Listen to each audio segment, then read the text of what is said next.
throughout your career, you have been to many venues that have adapted themselves to the esports scene. But here, Esports Stadium Arlington, this is a purpose-built facility, especially for the competitive scene. How is that a pivotal factor for elite competing?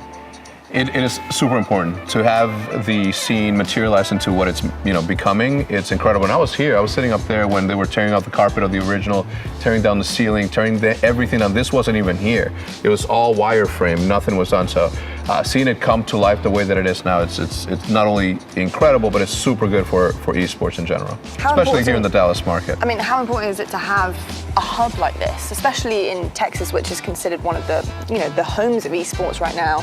To have this here, community can come in, watch their favorite games being played on a stage like this. I mean, that's pretty incredible and an amazing step forward for esports in general. It always feels good when something is built specifically for you and what you do, instead of retrofitting something that was there for something else. So I'm very proud of the work that these guys have done.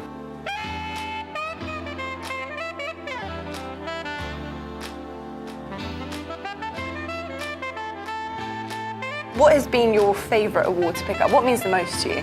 The Esports Team of the Year, of course. We've that one holds a dear place in my heart, absolutely, because it's the fans that sort of helped us there. So it's their trophy, and that feels good. Does that motivate you guys to work even harder to continue that legacy on and try and win more awards? Oh yeah. No, it motivates everybody to be a little bit better the next day, because we know that nothing is permanent and nothing is there forever. So we try to get as many as we can on every year, and we just try to beat ourselves. Well, we'll have to wait and see till next year. But let's go check out the players' lounge. You sure no one's gonna? I'm gonna leave it here. I don't want to carry it around. Make sure no one's gonna take it. Okay, I'll get security on it. It's gonna be on you.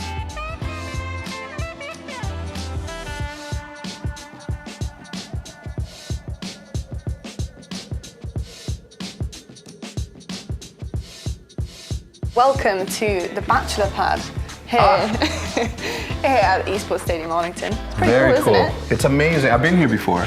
When the Counter-Strike thing was going on, I was here, and they were all playing, what do you call it? Table tennis? Ping pong. So yeah, some people do call it ping pong. Yeah, the right people. Now, I'm going to talk to you about something, an issue that you had when you came to London. I know that you didn't like our English cuisine very much, right? Is that what can you even call it a cuisine? No offense to all my English, I'm 8% English. Answer right there. 8% English according to my spit that I put into a little vial to send over to get DNA tested. Do you know that? TMI, but yes, I do know that's how you do it. Now, it's nice that you're 8% English, but you obviously belong here in Texas right now. That is where your family home is. Talk to me about Texas cuisine and what we should be excited for here. Everything. I mean, you go and there's more restaurants per capita just in this esports stadium alone. That's how much we appreciate food here. Like this didn't happen by accident. This was months and months of living here, and it's I put the Mex in Tex-Mex. The 6-pack of hot dogs. That is there. 8-pack. 8-pack, sorry. Yeah. Well, I said actually 10 because the buns are 8. Weird thing. Don't worry about it. That's okay. But so we have a lot of food to look forward to, and you're a big fan of hot dogs, am I right? Yes, love hot dogs. Love hot dogs. Shout out Portillo's. Thank you for letting me bring a franchise to Dallas. There we go. Got that to look forward to. But something I want to do right now is take you on best of one. Best of one. Ping pong. You up for Table tennis with the little bat and balls, as you guys call it. Okay. You can serve. All right then. Okay. Look, I'm not gonna make an excuse, but this is broken. Just go. I don't want to talk about it. That's why I didn't bring it up.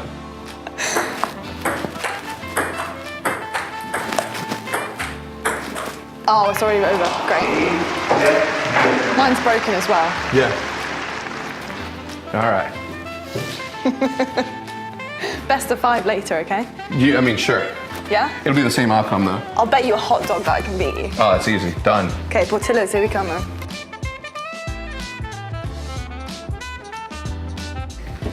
Now, I'm reliving the moment. I understand. Hope you don't mind. That's okay. No, you continue to win. It's all good.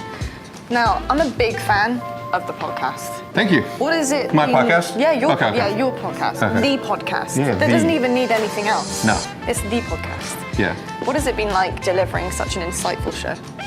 It's something that I've always wanted to do. I know that there's times where influencers and personalities themselves can't just go out and say everything, so I want to be able to ask them the questions so they can speak freely and then give some people a platform to to do that. So that's what it's all about. Having a candid conversation from all corners of gaming and esports entertainment. That's like my passion.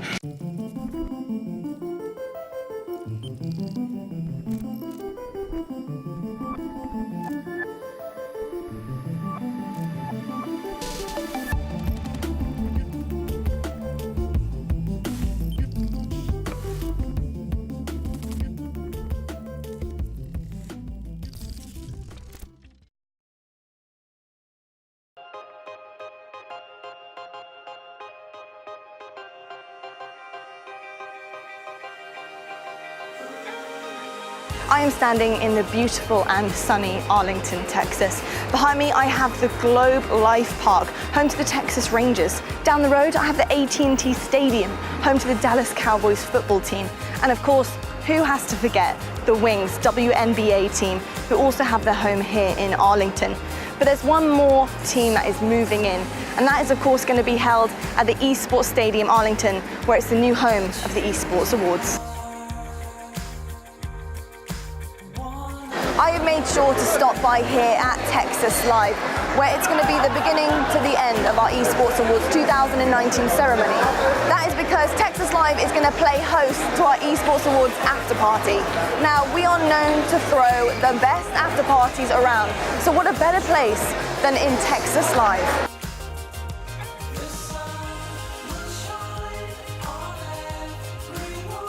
We are giving you guys the opportunity to win a dream VIP package to be here at the Esports Awards 2019, hosted by Arlington, courtesy of the Convention and Visitors Bureau.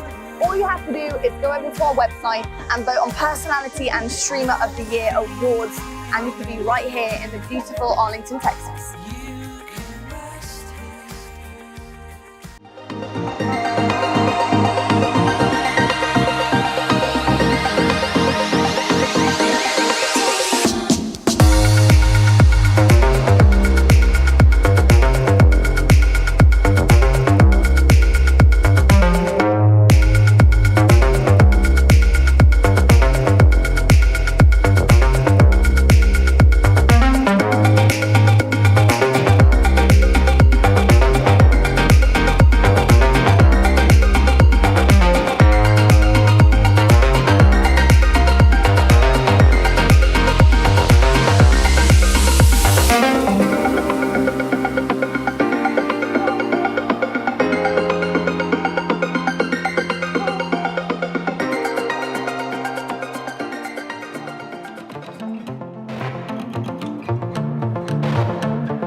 Shine like gold.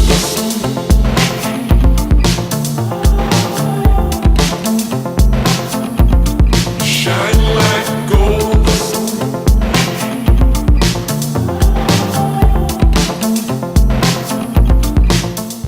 Hello and welcome to the Esports Awards third spotlight show from Movember HQ. I'm OJ Borge, excited to be in possibly one of the coolest offices I've ever been in. And I'd also like to start proceedings by saying thank you to the million or so people who voted already on the awards. If you have, thank you. If you haven't, you can do it now. esportsawards.com/vote. Now, what is coming up in this show? Well, we're going to take a look at the Esports Awards industry finalists. We're going to announce who's on the shortlist with a couple of special guests. We'll take a look around Movember HQ and find out what they've got planned for 2019 and tell you a few little tweaks and new things for the 2019 Esports Awards.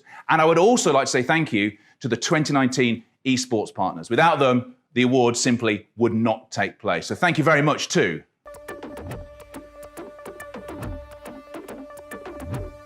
visitarlington.org, the Esports Stadium Arlington, the Koyo Store, Secret Lab Chairs, Touch of Ginger, Sizzle Creative, and of course, Movember, whose HQ we're taking over for this very show. We're also very excited to be working with Mackay Copenhagen as a partner for 2019, who'll be building for us something very special. If you know about the company, you know maybe what they're going to do, something very special to transport the awards in. We'll tell you more about that in the next show.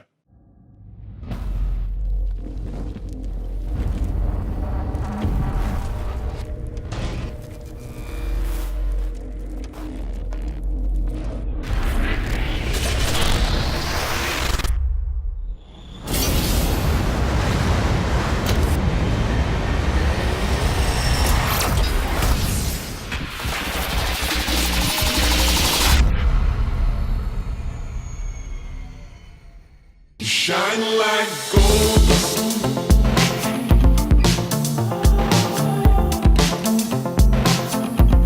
Shine like gold. It'd be a pretty boring spotlight show if it was just me sat talking to you for the entirety of it. So we have guests, and they are two of the cream of esports. One is the living god king of esports journalism. That's Duncan Thorin Shields, and there's a reason why I'm saying that. The other is the Lord Regent of Call of Duty, Alan Bricey. Bryce, thank you so much for coming down today. I call you the living god king of esports journalism because you were there at the start, and you won the award in 2017, Esports Journalist of the Year. Indeed. It's come a long way, esports journalism. What? Because I won the award back Because then. you won the award. Up Progressed until on that point, okay. nobody Yeah, cared I see about it. what And you mean, after mate. that, it's come a long way. Sure. But it was a good win for you. It was pretty good, yeah. Pretty good moment. Your speech was great. Your bow tie was even better. I put more time into one than the other. Which one did you put the most time into? Actually, the bow tie was really hard. I kept asking everyone. Believe it or not, even in this posh hotel, nobody in there knew how to do one. Everyone was saying, just look on the internet. And Have you ever tried to? Because I had to do it by the impossible. internet, and it's It's nigh impossible, impossible mate. to do a It is self-tie bow impossible, tie. isn't it? What did you go with Bricey for the awards? Did you have a pre-tied one? His year that he won, I actually had a clip bow There we tie, go. and then I've just gone clip every year since. It's much easier, Yeah. much easier. Your tweet in 2018, you came second, I think was the social media moment of the entire thing. Just talk us through it to the people who didn't see it. basically, yeah, because what happened is, I think it was actually the first year, maybe where they announced who the runner-up is as well. And so when we were at the after party, I saw on the screens, it showed like the winner, the runner-up. And when it said runner-up, it said Duncan Thorin Shields, runner-up for Jonathan. My joke was, I said something like, I can't remember the wording, but the implication was something like, the ladies love it when I finish second or something along those lines. Which, by the way, if you look up the term innuendo on the internet, there's also a little Easter egg in there, a little bit of useful advice for people in the world. Love it, love it. You're both on the Esports Awards panel. It's a prestigious thing to be on, Bricey. Yeah, I think so. I think kind of discussing and meeting up with these kind of people that have been around and have such varied and deep kind of insight into esports and the industry in a whole. For me, it's just great to kind of talk esports to people who know what they're talking about. So yeah, I love being on it. It's great seeing you, because I have been part of one of the panels. I didn't have any vote on it, but it's great seeing the process that goes through it, because it's a full-on process of how you come up with the people who are going to be on the shortlist and who wins these awards. Sure. And the key thing to me, actually, is that we have these actual calls where, because obviously, I follow a lot of esports, but there's ones I don't follow, and I don't know who is doing something in this game. And so the key thing is, if I don't know, I'm just going to vote for the people in my game, aren't I? So I think actually those calls are very, very useful, because actually the people in the call, you can tell they care about esports, not just their own game, because they'll sometimes argue against the guy from their game. If maybe he didn't have that crazy year, but they know in contrast, someone from someone else's game was far and away the best. What have you been looking for in 2019? I think that the awards is like an ongoing kind of organism. It's evolving each year. We've got a deeper panel than ever before. And I think there may have been some things that could have been improved on in previous years. And I think a lot of the discussion this year is about doing that, making sure we're getting the right insight, making sure that people are voting and informed. I know there's been several arguments kind of flared up in some of the calls about various topics and about various ways the awards are done. So I know that people moan on social media a lot about how ridiculous, this person won or who's being voted for here. I don't think they understand just how much goes into it. There are people who sit there for hours in a call and argue that, the nuance of how an award is voted for, what we should be looking for, even when we vote for the award. That's part of the feedback, isn't it? I mean, there is such a thing in the world as a vocal minority. Sometimes the people who make the loudest noise about something being wrong, it's one person and one person's opinion. But you do have to take feedback on board from people, from the community. Sure. Yeah, it's just as Bryce says there, it's just sometimes a bit, I would just say, misguided. Like, the intention's good, let's get the right person to win the award, or is this the right way to set up the award?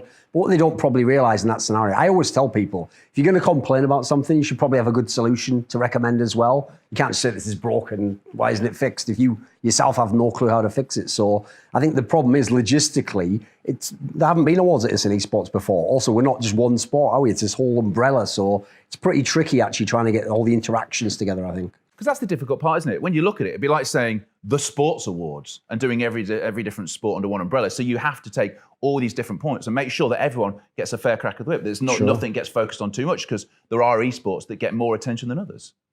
Yeah, absolutely. And so I know, for example, that's another thing people are always worried about is, what if someone's incredibly dominant in a tiny esport and then the person who wins the award is from the big esport. And hopefully that's what having enough experts who've been around the industry and aren't just going to do it for the fame, etc. now, you hope that they're kind of incentivized to represent all the games in that respect. Bit of a change for 2019. We thought we'd do something different. That is go stateside for the award ceremony, which are going to be hosted by Arlington, Texas, at the state-of-the-art Esports Stadium in Arlington. Now, if you haven't seen it, brand new, shiny, looks amazing. It is going to be a great venue for what will be a great award ceremony, and you could be there. If you fancy attending it and getting a night out with all the glitz and the glamour, seeing who wins, the tears, the laughter, and quite possibly more tears, you can get your tickets now. There's only a few left. You can get them by going to esportsawards.com/tickets. As I say, if you want to attend this event, now is the time to buy them.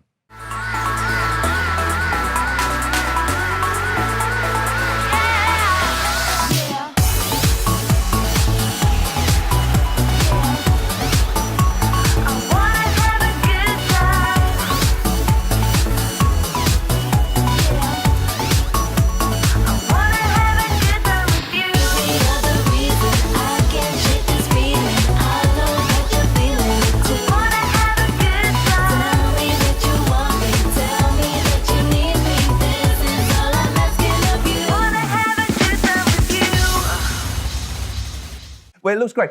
How much more exciting do you think it's going to be doing the awards on the other side of the Atlantic?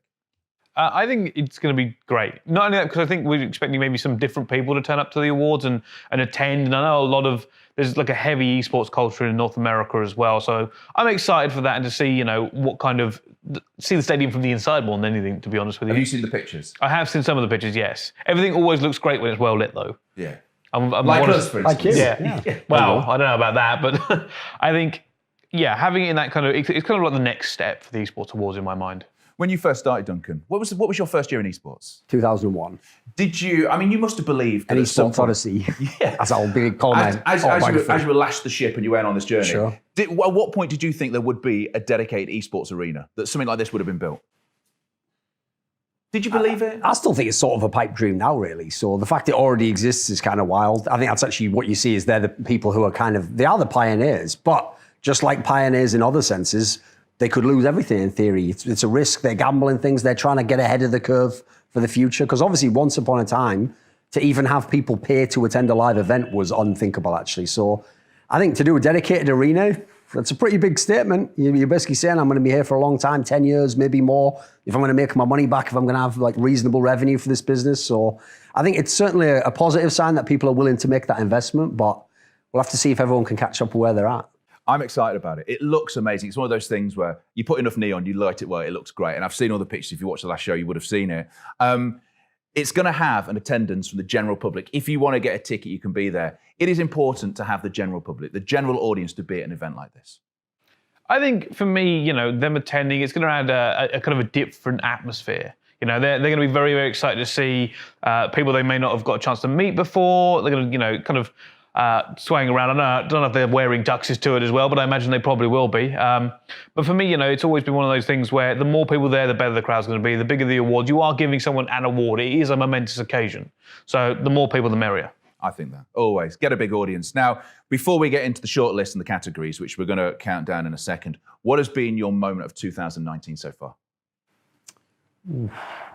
It's a big one, this. I might pick from my own game. I think we've got a pretty good one, CSGO, which is when Team Liquid won the Intel Grand Slam. They won it in record time. They just won the first 4 events that they were basically in position to win. So that's a pretty big one right there. I've never had a North American team in CSGO that was ever #1 in the world. So kind of a lot of momentous sea change moments, I think, for our game, but also bigger implications with how big Team Liquid is generally, I think, in the esports world. What about you, Brycey? I'm going to go with CWO London. It's like a really easy one to pick. The crowd was ridiculous. When at 10 a.m. they're in the seats and they're wearing like Foster's cans and banana suits and they drink an Olympic venue dry 2 days in a row. They drank everything in the stadium. They drank everything in the stadium 2 days in a row. So yeah, that's pretty special in my mind. For a crowd to get that involved and enjoy it that much. Well, the reason we're here today is to find out the industry finalists, who has made the list in some of these categories. And we'll start with a big one. And this is one that the panel have gone big on. It is the Esports Game of the Year. Esports Game of the Year. CSGO.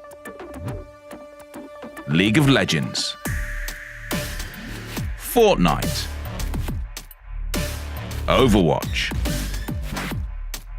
Dota 2, Call of Duty Black Ops 4, PUBG, Rainbow Six Siege, Rocket League, Street Fighter 5. So what makes it the esports game of the year for you? What did it have to have? For me, it's like a mixture of, it's got to have like an enthusiasm from the community. Like it can't be a down year where things aren't as cool, the events have dried up, etc. You want to have something along the lines, I think, probably needs a pretty big viewership, I think. It's got to be one of the games that's up there in that sense because it's representing esports. If it's going to win this, it's supposed to be the most vibrant scene in the game. I think beyond that, though, there's a lot of subjectivity you can read into this one, though. I think there's a lot of angles you can take. Last year's winner was Overwatch, which at the time was riding a crest of a wave, lots of money paid for these franchises. It was everywhere. It was talked about in traditional media. Do you think Overwatch is still that game this year? I think you're right in what you said there about crest of a wave. You've got to remember here that a lot of the things Overwatch did was kind of seen as a step up, you know? The big stadiums, the big headlines. This year it's still a contender because they're still doing a lot of the same stuff, but I don't know if it's had the same impact it had last year. So while it's still very much up there in kind of like the tier list, I think it's more about, you know, what you see personally from esports. There are some big contenders this year, as there are every year. And, you know, Duncan is right, it is subjective. What are you looking for? Prize pool, the amount of times, you know, it's made headlines in mainstream media. All these things you can take into account here. And Overwatch maybe not has a strong case as last year, but it still has a case. Who's got the biggest prize pool now? Individually, Fortnite. Fortnite, I think overall was like it's 100 million, yeah. That's got to be the highest. Yeah. I think behind that, maybe Dota 2 if you add in the international. How do you think, what do you think about Fortnite as an esport? Because, I mean, that's another one. In the same way that Overwatch last year, everyone was talking about it, it seems to be Fortnite at the moment. That is the big esport. Somebody recently won $1 million. Everyone's very excited about that. Do you think that could be the esports game of the year? I personally don't even know if, like, in my own criteria of esports, it's kind of a bit of a fringe case. You know, yes, it's a video game played for money, it's multiplayer. But for example, if I think of what I think of professional esports, there should be factors involved in that, like consistency in who wins. You should be able to plot it like a sport and follow a person from event to event to event. They don't really have a circuit in the same sense. Even that World Championship, you actually had to qualify online through an online qualifier. The game itself doesn't necessarily have the best player win each time. There's a lot of lock elements. Where do you spawn? What weapon do you get? So I can see why for the casual player, it's maybe they're bridging to esports. Does it make up for it though with popularity?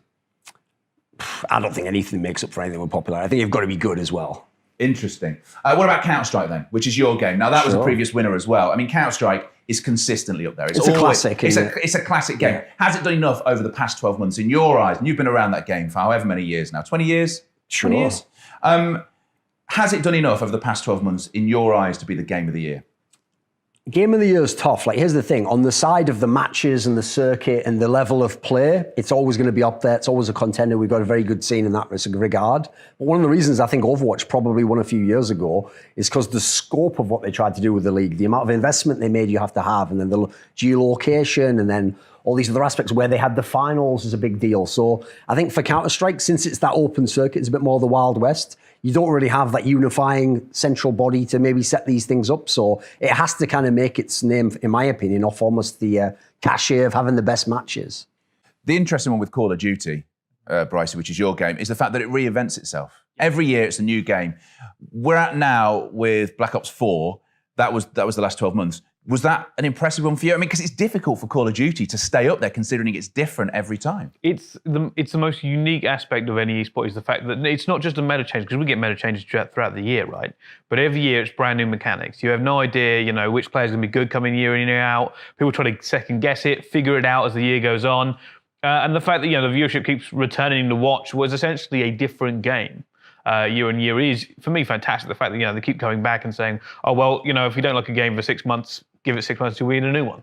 So yeah, I think I've always thought that that side of Call of Duty is fascinating, and how it, you know, you can completely change the game year in, year out. It's like if, you know, CSGO changed to Overwatch the next year. Like, would that still translate? But Call of Duty keeps doing it. So I think it's great that somehow, you know, it still does it, and then it's consistency with the fact that it's upping the broadcast every year to kind of accommodate it, and they get a chance to change how the broadcasters put out every single year with different graphics, and they have to change all these tiny aspects you don't even think about. So Yeah, I love the fact that it keeps doing it, and sometimes it's a better game. Sometimes people don't like it as much, but you only got to wait a year and you can jump back in. So, is it good enough this year? This year, this one's actually really good. We went to 5v5 this year. It's made the game really quite quick. You've got competitive rank play that's come in finally, and I think one of the biggest benefits for it is actually they brought in a battle royale mode, and that's kept a lot of casual people kind of invested in Black Ops 4 longer than maybe they would have been. So these people go play. A lot of pros will go play like Blackout, and then come back in and play, competitive. So there's two sides of it. It's like a more casual side of the game for people. Do you know, I was with the whole Battle Royale mode with PUBG, I thought that could have been, and may still be, one of the biggest esports around, just because the whole movie element of people, getting down to one person wins, it's almost like watching a film. They don't seem to have nailed it for me so far. No. In an esports sense. Yeah, that's actually part of the problem. So what's funny is actually the Asian approach is what you're talking about. They would have literally a LAN tournament, which would have 300 people there or whatever. They'd play the whole round down. They'd almost make like computers are going out and you're seeing who the final people are. But the problem with that is you're more going towards, in my opinion, like a talent contest route. It's like X Factor or something. Whereas esports is kind of the opposite for me. It's like you've got the big stars and everyone's following them. And it's about where they do in the tournament. So the problem with the BRs is that guy might just die in the first round immediately. So if Roger Federer goes out of Wimbledon in round 1 of Wimbledon, the interest is going to be a lot less in the final. Joe, what upsets me about the whole Roger Federer thing, everyone's talking about this year, they're going, he's so old. It's like, yeah, he is old. And I realised he was 3 years younger than me. It upset me deeply at the time. If you had a hunch, what game is winning it this year? Are you allowed to say being on the panel? Well, yeah, I think because it is subjective. I think, and for me, I disagree a little bit with Thorin because I'm looking at Fortnite this year for a very different reason. Which is what? Well, last year I argued against it. This year, I think... How much did they pay you? Not enough. This year, I think it's different because we're talking about, it kind of the glow up of Fortnite a bit. Now, don't get me wrong, in terms of, Duncan is right in terms of the way that the tournament is run and the way that you look at esports in a traditional sense. But I don't think you can deny the amount of investment they've put in, the spectacle that was the World Cup, the headlines, the mainstream aspect of it. There has been a significant improvement with Fortnite in those regards. So for me, it's definitely going on one of my shortlists, and I'm going to keep an eye on it for the remainder of the year to see what they do. The infrastructure is much better than last year, and there is definitely a much stronger case for it. So I'm definitely keeping an eye as one of my top runners. Because none of these awards have been given away yet. These are the shortlist for it. Who do you think is going to win this year? Where are you leaning towards? This one's a tough one because there's so many established games. Like you said, one of the reasons as well, I think Overwatch one is it's a newer game as well, so it's an easy one for people to see the hype of, something new. I think if you look at a lot of these, I think it'll be one of the established ones. I think it'll be CSGO or League of Legends or Dota or something. So I think it might be a return to a classic. There are thoughts, which are interesting, but they're just our thoughts. Voting is open now, so make sure you go to esportsawards.com to have your say. So let's jump from the games to the websites that give us the coverage, because there's so much that happens within esports. It'd be nigh on impossible to watch absolutely everything. So the next set of finalists is for Esports Coverage Website of the Year. Esports Coverage Website of the Year in association with Sizzle Creative. VP Esports. Gosu Gamers. Dot Esports. Inven Global. The Score Esports, the Esports Observer, Liquipedia,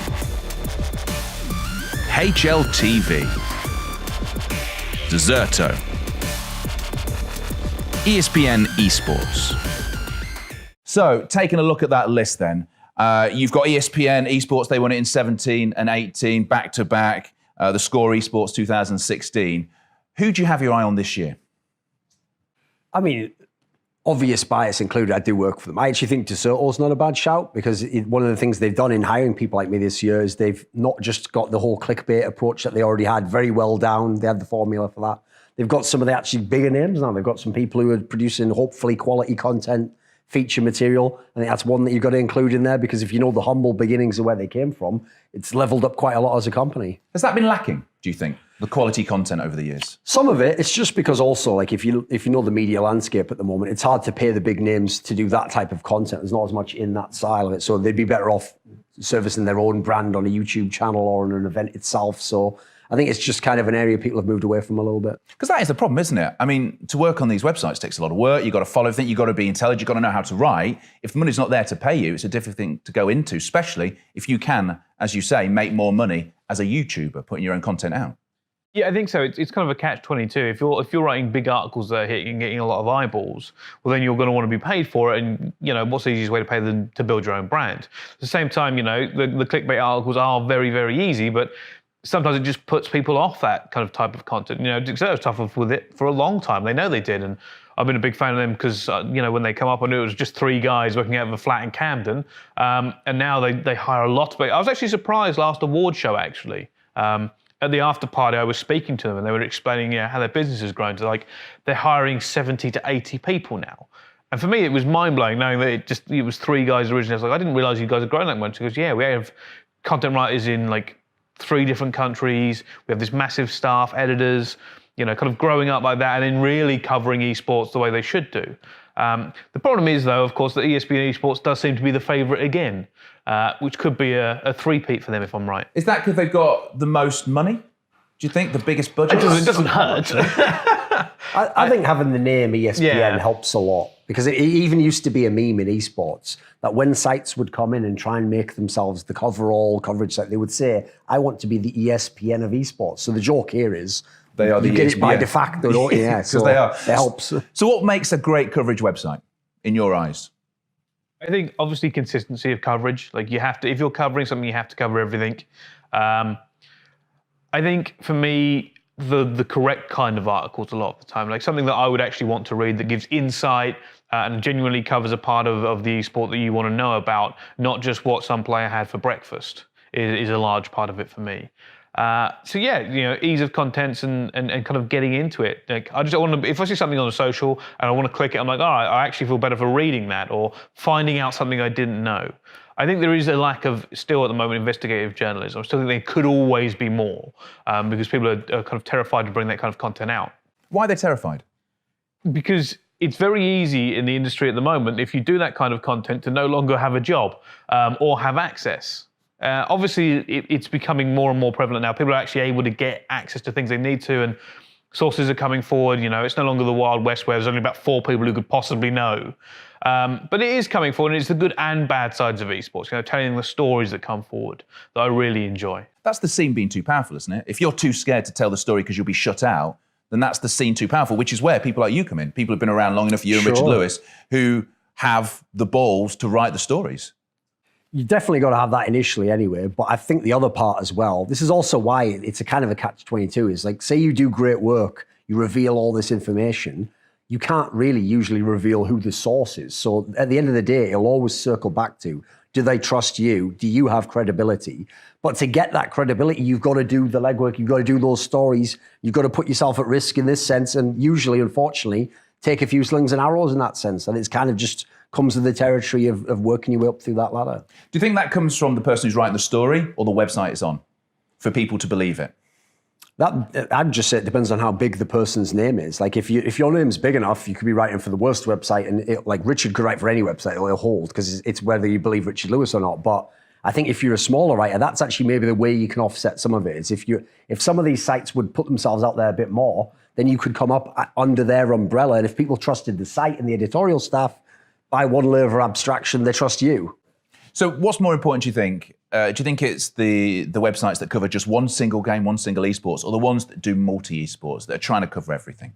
I don't actually think it matters. I think good coverage is good coverage. If you can put enough effort in to do an esport justice in your coverage, you can cover. If you can cover all of them, fantastic. But it's very subjective in that matter. If you're just kind of doing the cherry pick, like a lot of mainstream media does about esports nowadays. We'll talk about Fortnite and then we'll mention nothing for the next 4 months because there's nothing going on. But I imagine the mainstream media right now are going to talk about Fortnite. They'll talk about TI, and they'll just kind of ignore a lot of the rest of stuff going on. That's not acceptable. That's covering multiple games. That's not acceptable.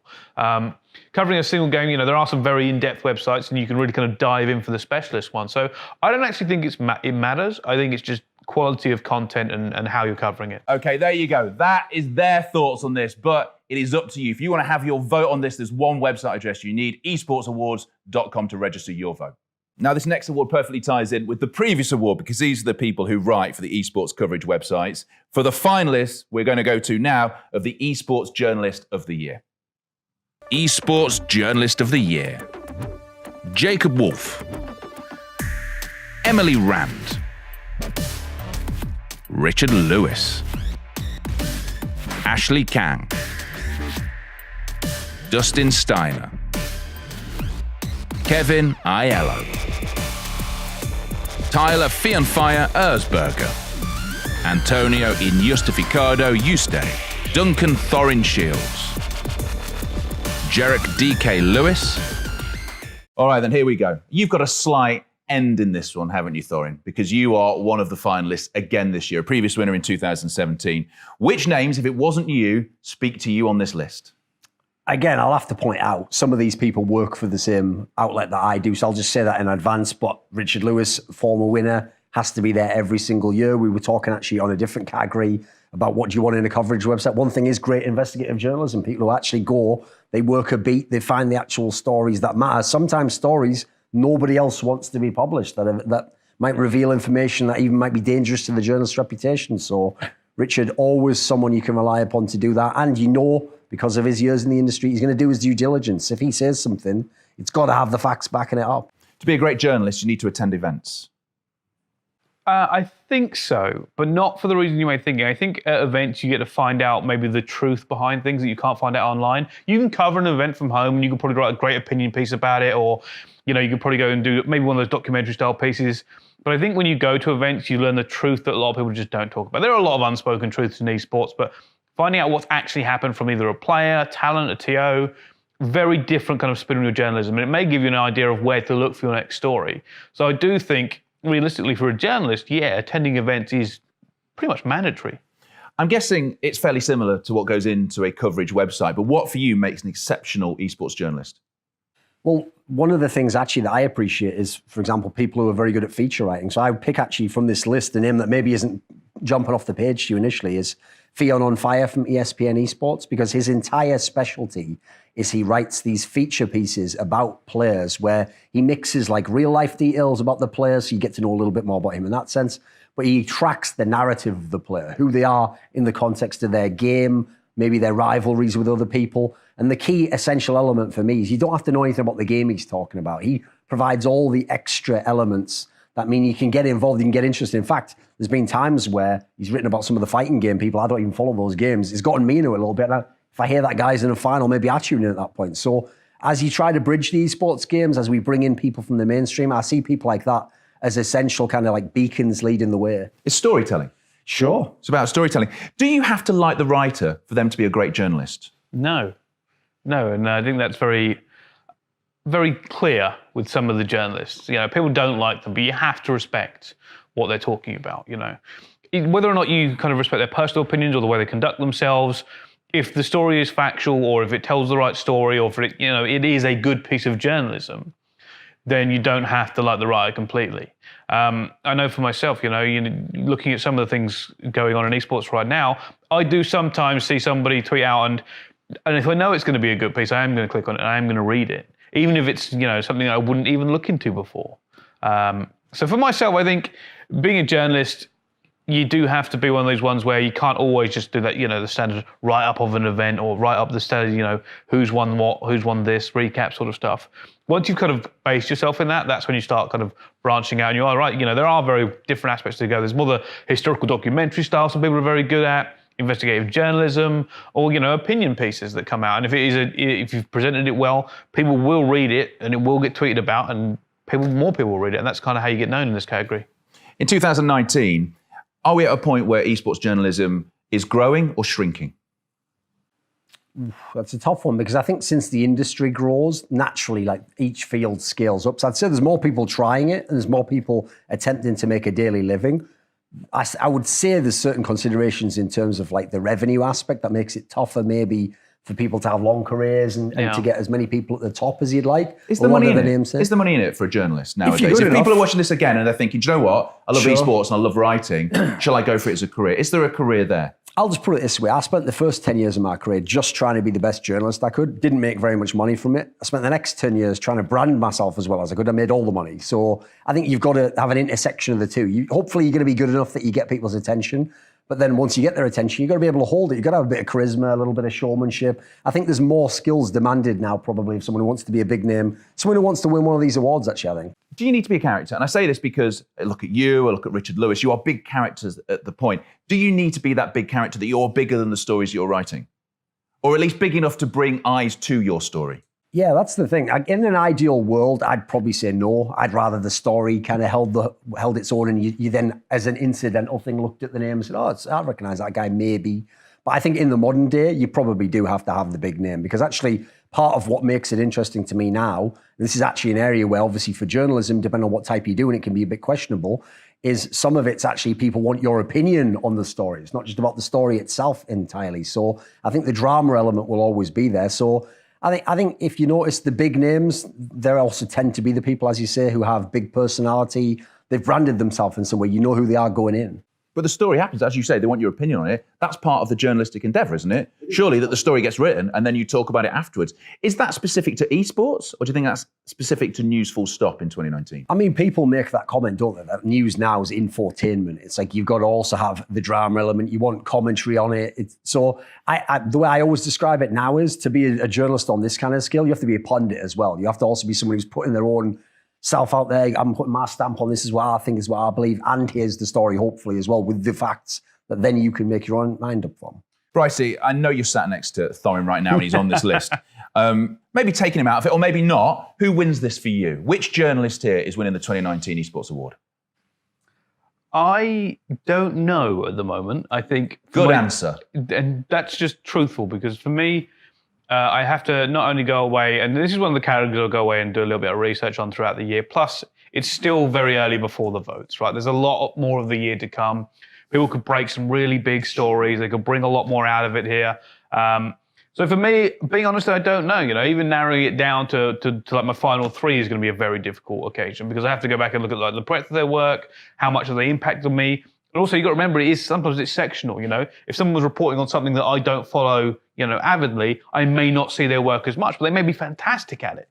So I will, you know, I'll go away and I'll kind of form my opinion based on what I find. Do you think there'll be a big story in 2019 broken? Is the one brewing that I you already know know just from knowing Richard, some of the ones he's working on right now. There's some massive ones, mate. Some really crazy ones. You know, the big problem with those kinds of things, though, is it's whether you can get them over the line. You have the initial parts of the story, but again, like that's why I say there's a big difference between clickbait and real investigative journalism. Real investigative journalism, unless at the end you've literally dotted every single I, crossed all the T, you get to the point where you sometimes can't publish the story. Can't get it over the line. Do you think when we're doing these awards in 2020, do you think we'll be talking about the names on this list saying they now write for a big mass media company, one of the big websites that's out of the esports world? Do you see that happening? I don't think so, because I actually think the area where esports is ahead of the rest of media is that, as you said earlier, all the big journalists have branded themselves already. Like, there's times where I find this myself. I'll see a name that I know from like the BBC or something, and I click their Twitter profile and they might have 10,000 followers. I think this is a huge person. How have they not? But they've never branded themselves. Their work never comes through their Twitter, so they haven't gotten to that level. So I think actually the mainstream sites at the moment, they rely on the old model where you go to their website, you see the news, you click on it, you go. That isn't the esports way. Like Brycey was saying, we go to Reddit, we go to social media, we follow the trend basically. And so the people who have the big names, they're part of the trend. Fascinating stuff. Well, you see some coins on the table because you've made it as a finalist. In fact, anybody who is a finalist at all in any of the categories will get one of these Koyo coins. And this, because obviously you're a finalist in the esports journalism, this is your coin. Right, thanks. I mean, I have won before, so. So you got it. Did you bring your award with you? Usually I have it always with me, yeah, but always in the bag. I didn't want to bring it on the plane. I might have broken it. How many awards have you got now? I've Not just only won esports, one. but just awards in general. The problem is we didn't actually used to have awards back in the day in esports. Like I always joked, like I should have about 15, shouldn't I? But, you know. Yeah.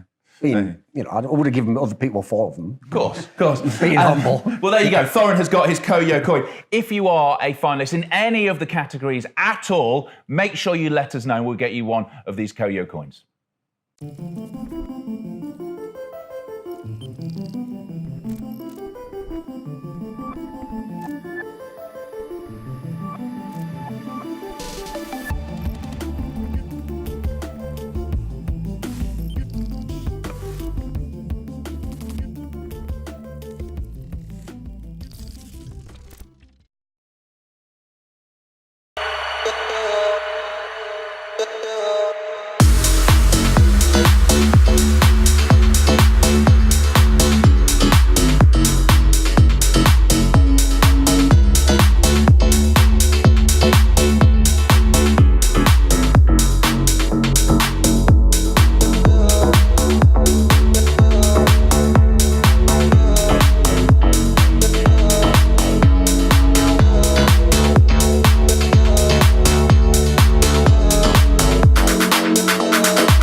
Lottie's had the chance to catch up with Shocks to speak to her about everything Esports Awards 2019 and what she thinks the impact will be of the awards moving to Arlington, Texas.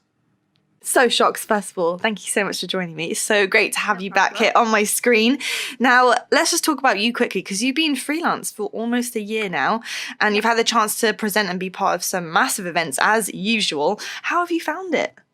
Oh, well, I think overall I'm super happy that I did it, and I'm really enjoying the fact that I get to be a bit more flexible. And, well, as people know who've been following me, I've still been doing in League of Legends, and I had also a lot of League of Legends rather, and I'd also made that clear from the start. I was never going to not do League of Legends as long as they'll have me. But it's been really cool to be able to dip my toes into Counter-Strike, for instance, with a couple of Blast events, to be able to do a couple of esports conferences in terms of hosting. And I generally feel like I am broadening my horizons, which was a really big factor of why I went freelance. So, yeah.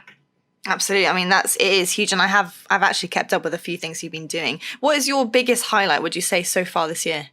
Oh, doing my first Counter-Strike event was definitely a big one for me in Sao Paulo, nonetheless. So, yeah, Brazil's esports crowd is always crazy. And for me, that was really kind of a litmus test of, okay, can I really do this? Because it's an esport I watch and that I love, but that I don't know nearly enough or as much about as from League of Legends. So I studied really hard, and I got quite a good reception from the community. And yeah, that was cool. That was like one of those, okay, I can do this. Let's try and do more.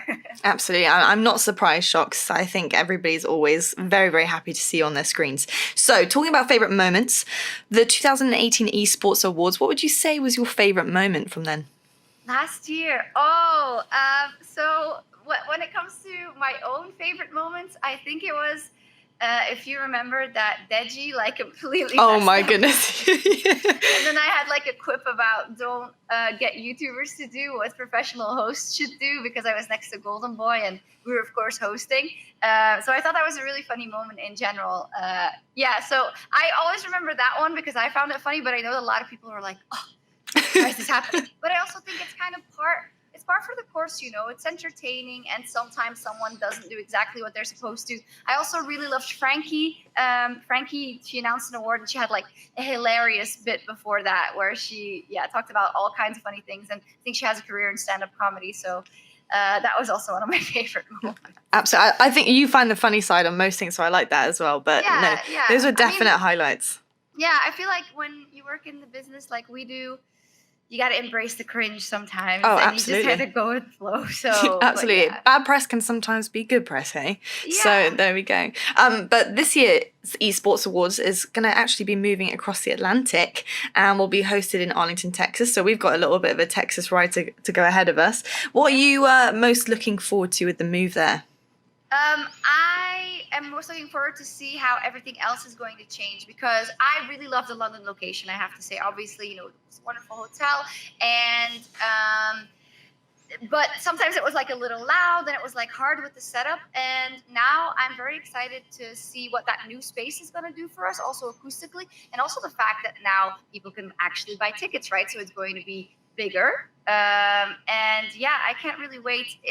Last year was so Fortnite dominated, also, and the year before actually as well, and Ninja picking up so many prizes. So I'm definitely excited to see who's gonna pop out this year. Yeah, absolutely. And I was actually going to ask you, because as you mentioned, general admission is happening this year, which is super excited. So all the fans are going to be able to be part of the ceremony. How much do you think that's going to change the dynamic of the show? Do you reckon it's for the good or for the worse? Well, we have to see, of course. I generally am always pretty open to change and to innovation and stuff like that. And on the one hand, I think we're missing more events like this, where, we always see the esports events and it's always kind of just in the tournament setting and all that. But for instance, in China and in Korea, they also have these official award shows when you then see all the pro players and all the hosts and everything dressed up and with their big acceptance speeches. And on the other hand, you have the Oscars, where everything is super exclusive and you could never get a glimpse behind the curtain. So I think it's cool that people are going to be able to see that. But yeah, we never know if someone's going to get too drunk and spill some beans. Who knows, right? You never know. Honestly, I wouldn't count it out because anything can happen. Anything can happen. But obviously, with all of these people that are going to be coming in, the new general admission tickets happening, we're going to have 2 stages. So that's really cool, and we're really excited about that. Yeah, 2 stages, double stages, and it means that we can present the awards closer to our general admissions crowd, as our community awards are 100% voted by them. So that will actually really, really help with the movement of our general admission tickets. That would be very interesting. But with that, obviously we've got more stages, more awards than ever. So we have a bigger on-air team to present them. And of course, I'm very, very excited to be working alongside you and Golden Boy. And we also have room for a couple more. Are you excited with the bigger team that's going to be presenting the awards? Oh, awesome. I just think it's kind of like a circus. And I have to say, as I said already, I love these kinds of it. Like, I'm always watching the Oscars and stuff like that. And it's cool to have for esports. And we'll have like people on the sidelines giving us a glimpse behind the curtain, the people on stage, getting those cheeky interviews as well. So I'm excited to work with Golden Boy again. I'm excited to wear a gala dress again. I'm sure you are as well. You look so lovely. I'm so excited. I don't know how warm it's going to be. Well, it's Texas, but it's November. Right? November. So it should be. It should be garden season. It should be, you'd be able to just get away with wearing whatever. Probably nothing too covered up. But I mean, I'm very excited to be choosing our dress. Have you got anything in mind? No, well, I did the long green velour last year, but then it needed to be a bit warm because it was London. But I don't know. I'm gonna have to start scoping out. I know, same. I'm gonna have to share some ideas with you because I need some help. That is for sure. But with Chase, I do. Trust me, I do. But back to the questions. With change, obviously, there's opportunity for big moments in the Esports Awards, and we've actually seen that a lot in the past couple of years we've had, and we've mentioned some already. But which awards do you think will mean the most to the community? Oh, I think, as always, things that are streamers and personality, because I also feel like the type of streamers and personalities we have now, they do a lot to curate the relationship with the fans and the fandom. But there's so many of them that are trying all these new things, and I think it's going to be really cool to see who comes behind the wave of the ninja taking over of last year. Not to say he's still great, right? But there's all these other great content creators, like Dr. Lupo, of course, like Shroud and all of them as well, and too many to mention. Pokey. So I'm going to see which way the community is going to slide, or if they're just gonna say, well, hey, Ninja's still the biggest, but obviously there's now the mixer stuff in the works as well. So yeah, it'll be interesting to see how that all affects everything. And for me, what's also very interesting is obviously always the esports events and then the publishers, because it's always about riding that wave. And for me, I'm a bit biased towards League of Legends, as of course I think nobody will blame me for. Not judging you at all. No, but I think, some esports have stolen the thunder over the years, in some events like I Am Katowice and stuff for Counter-Strike, and the Overwatch League taking off, then the International, which is no doubt going to be amazing, as well as Rocket League and Halo and Call of Duty. And there's so much. So yeah, I'm excited to see who will walk away with the cake in the esports regard as well. Absolutely, and I also feel like, to add to that, it changes so much every single year. Esports just doesn't stop, and it can honestly do a full 360. It can go either way, so I'm very excited too. But I want to ask you personally now, which is your favorite award? Because we want to make sure that we watch out for this moment as well. I want to see what you think. Oh, it's difficult. I would say personality, because I've won it before, so I really like it. I think it's always really nice. I think it's kind of all-encompassing, but I am keeping a special eye on the photographer. I always think it's such a unique way to you hear those names and you sometimes see them in passing, and of course, or sometimes follow their Twitters, but there's so many good photographers out there, and not to say that also videographers and all that, right? So I always like looking at those categories, and of course seeing if some of the people that I've worked with and that I like and try to push, well, not too much, of course, I'm unbiased, to see who snags away the prize. Some of the people that aren't in the limelight, because obviously the streamers and personality and all that, and even the publishers, people are talking about them all the time. But the people who kind of make our memories last forever and make us look back on those esports moments fondly, I think it's always nice to see, where the award goes to. I love that. That's amazing. I couldn't agree with you more, Shox. That's perfect. You've been a pleasure to talk to, as always, and I'm so excited to be sharing the stage with you in Texas. So get ready, send me all your dresses over so I can have a look, and we will talk very soon. But thank you so much. No problem. Bye.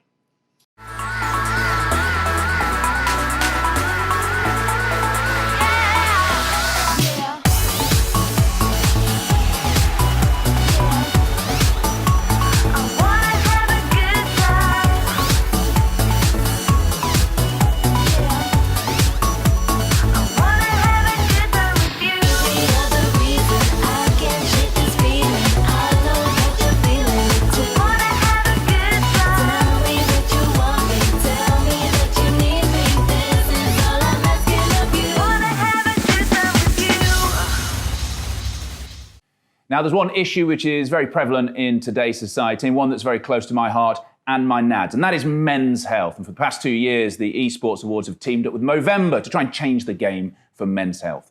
Earlier on, I caught up with Tom, and we're on to chat about how Movember is trying to raise awareness of men's health and stop men dying too young.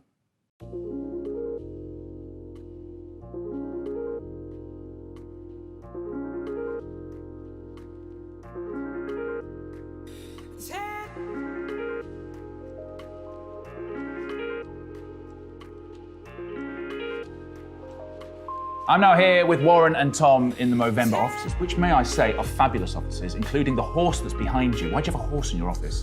Good question. I'm still not quite sure. 6 years later, and we're still figuring out how we got up the stairs, to be honest. I need 15 people to carry it up. I need an office with a horse in it. The other important question is to ask why neither of you have moustaches right now. You both have lovely beards. It's a very, very good question. We're actually, straight after this, going to shave Warren's beard off. They've been trying to get me to grow a moustache for the last 3 years, so I'm slowly growing my beard out, so come November this year, we'll carve it out. Yeah, but hang on a second here. I know the rules of Movember. You can't start with a beard.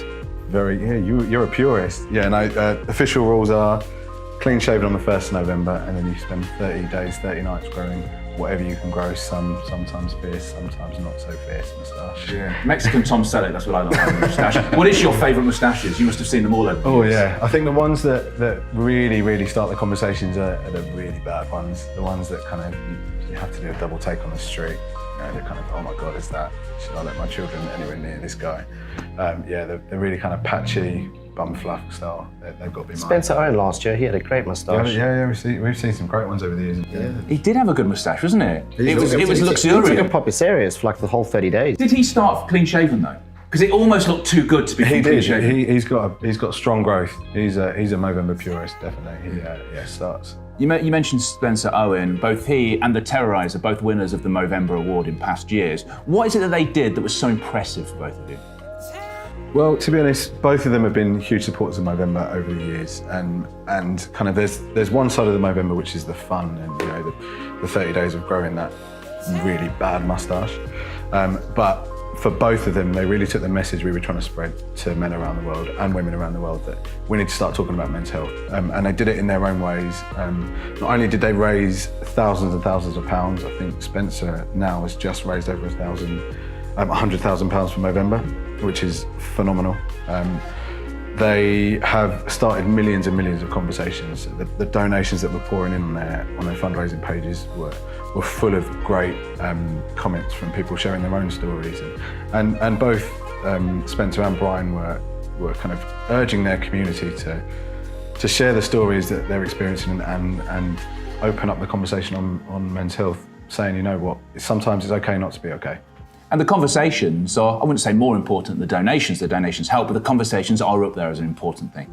Yeah, no, I think it's really important because, you know, there's a lot of those stereotypes in gaming in general. These kids, you know, they're sitting in their basements playing games, and, you know, the message for us is to try get them to speak out a bit more. You know, one of the stats that's going around a lot is every minute of every day someone's taking their life.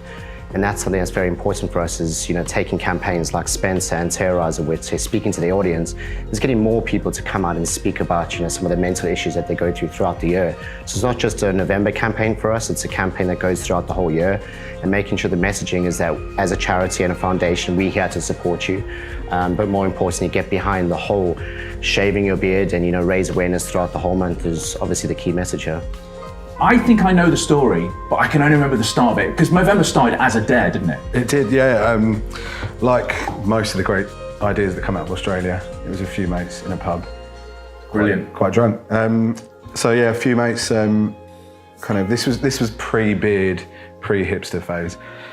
And these friends got round and they were like, you know what, my birthday's at the end of the month. What's happened to beards and moustaches? It was such a great thing in the 70s. Let's try and bring it back for my birthday party. So they grew 30 friends throughout the month, and they had this great party at the end of it, just kind of celebrating all the various types of moustaches that they grew. Then they suddenly sort of realised the next year that people were coming back, and the 30 friends had turned into 200. And then it just started to snowball really from there. I think it's fair to say this is a bit of a joke that's got way out of hand. But in a good way. And what a great way for a joke to get out of hand. Absolutely, and kind of when the guys first started receiving donations, they were like, right, we're going to put this towards a great cause. And they were looking on TV and they saw some of the amazing work being done in women's health, and they thought, you know what, there isn't a men's equivalent around the world. There's some incredible charities doing incredible work, but there isn't a go-to for men. And that's how Movember started, and we first kind of started funding prostate cancer in Australia, and then we funded it globally, then we moved into testicular cancer, one of the most common cancers in young men.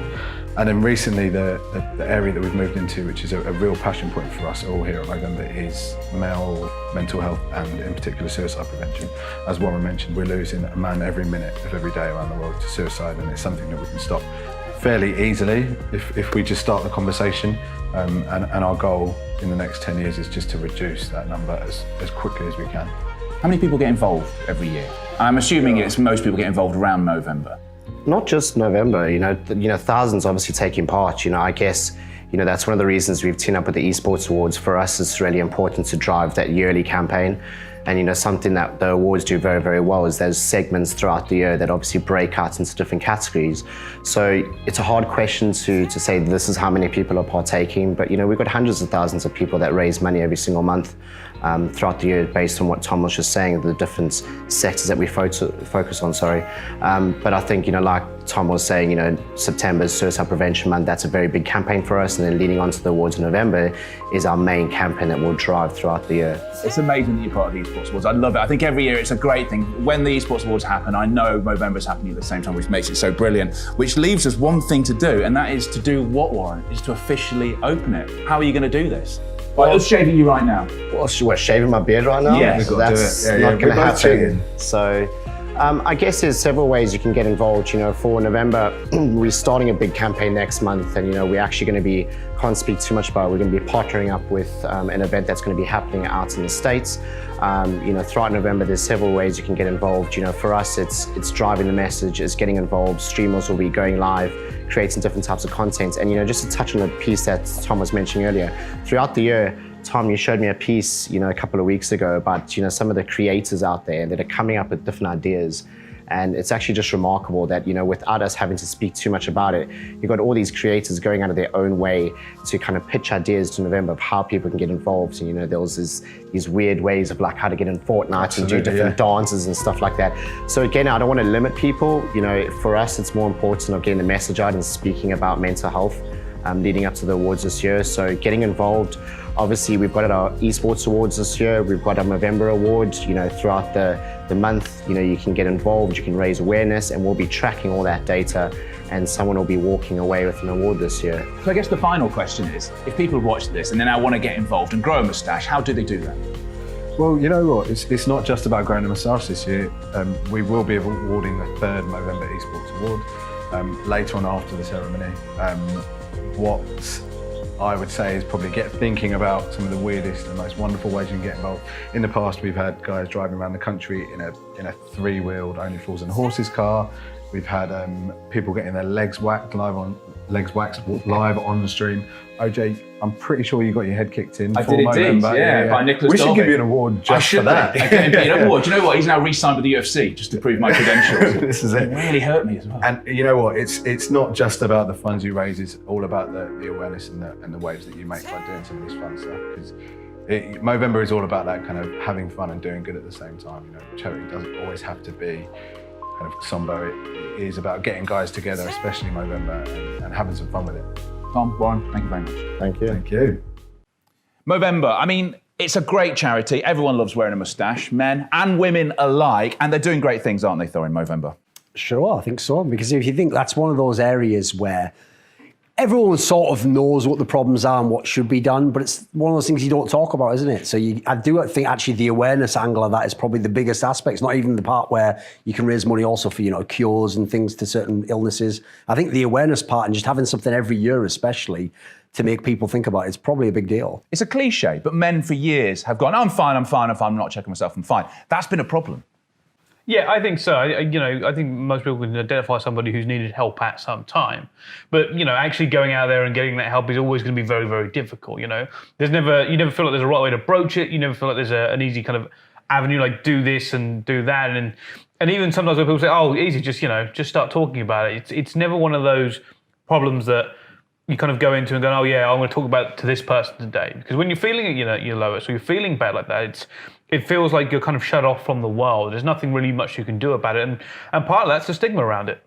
There is a stigma. And I think the way Movember did it, with the fact that you put moustache on, it's in some ways a little bit ludicrous. Look at these guys wearing moustaches through November. It's ridiculous. But underneath it is a great cause, and it was a great way to highlight things. And you look great in a moustache as well, I have to say. I didn't look bad, did I? No, the thing is, could have had a different career in the 70s. No, the thing I thought was interesting is, though, that's exactly the gimmick that works every time. Because when I did it, for example, and I would put it on my timeline on Instagram or Twitter, there would be people who, obviously people from the UK, who weren't from the UK, rather, didn't know what the charity was. So everyone would say, why has he got this moustache? And then people would say the answer, it's for this reason, raising awareness, here's the link. So I think it basically did exactly what it's set up to do. Magnum PI lookalike, is that what you're going for? Yeah, of course. Just a more phantom if version. If I'd have been ahead of Tom Selleck, though. Do you know, the thing is, because I grew a moustache last year, I always think I look a little bit like a Mexican Tom Selleck with a moustache, which I'm trying to nail down. You're going to grow one this year, Brycey? Well, I'm not entirely great with the facial hair aspect of it. But you could give it a go. I could give it a go, and then everyone will regret asking me to give it a go, is essentially what will happen. But no, I try and support it as much as I can, apart from the fact that, my face betrays me. Does it often, doesn't it? Yeah, it does. It has betrayed me from birth, Right, there being you go. perfectly honest. Right, let's unveil some more finalists for the 2019 Esports Awards. Remember, your voting is live for both the community and the industry awards categories. Head over to www.esportsawards.com/vote to place your votes. Let's do the finalists for the Esports Publisher of the Year. Esports Publisher of the Year. Activision Blizzard. Riot Games. Valve.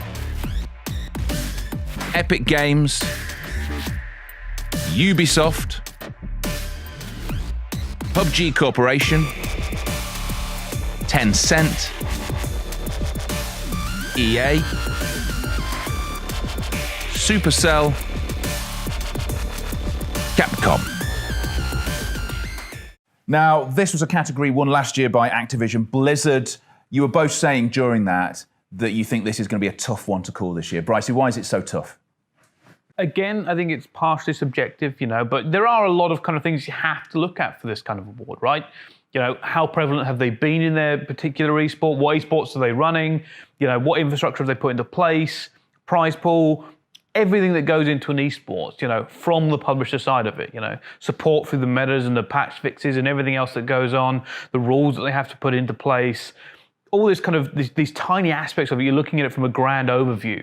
Because let's be perfectly honest here, anything negative that happens, publisher side this year will go against you.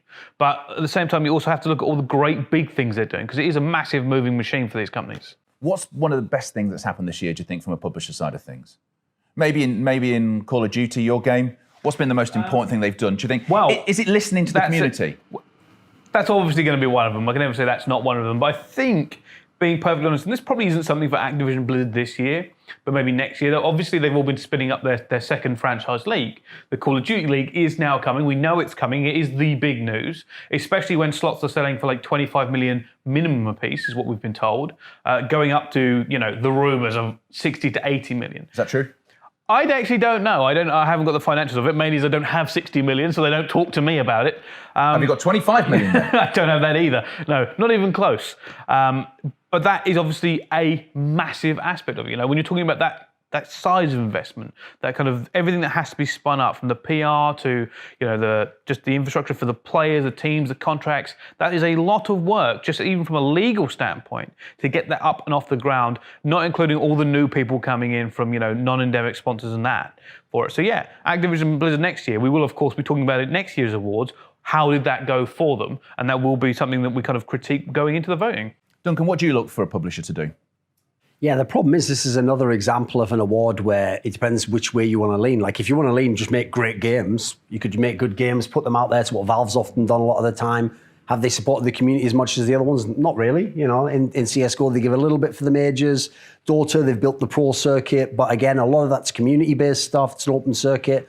You look at someone like Riot Games is a good example. Whether you like the game or not, the infrastructure they've built is pretty impressive. It's a truly global league, goes to every single continent. Almost every major league is franchised at this point in time. So then you got to add, they've just got the team fight tactics aspect coming in. Sure, it hasn't really got an esports side yet, but that's actually an aspect where a lot of people thought Riot Games would only be League of Legends.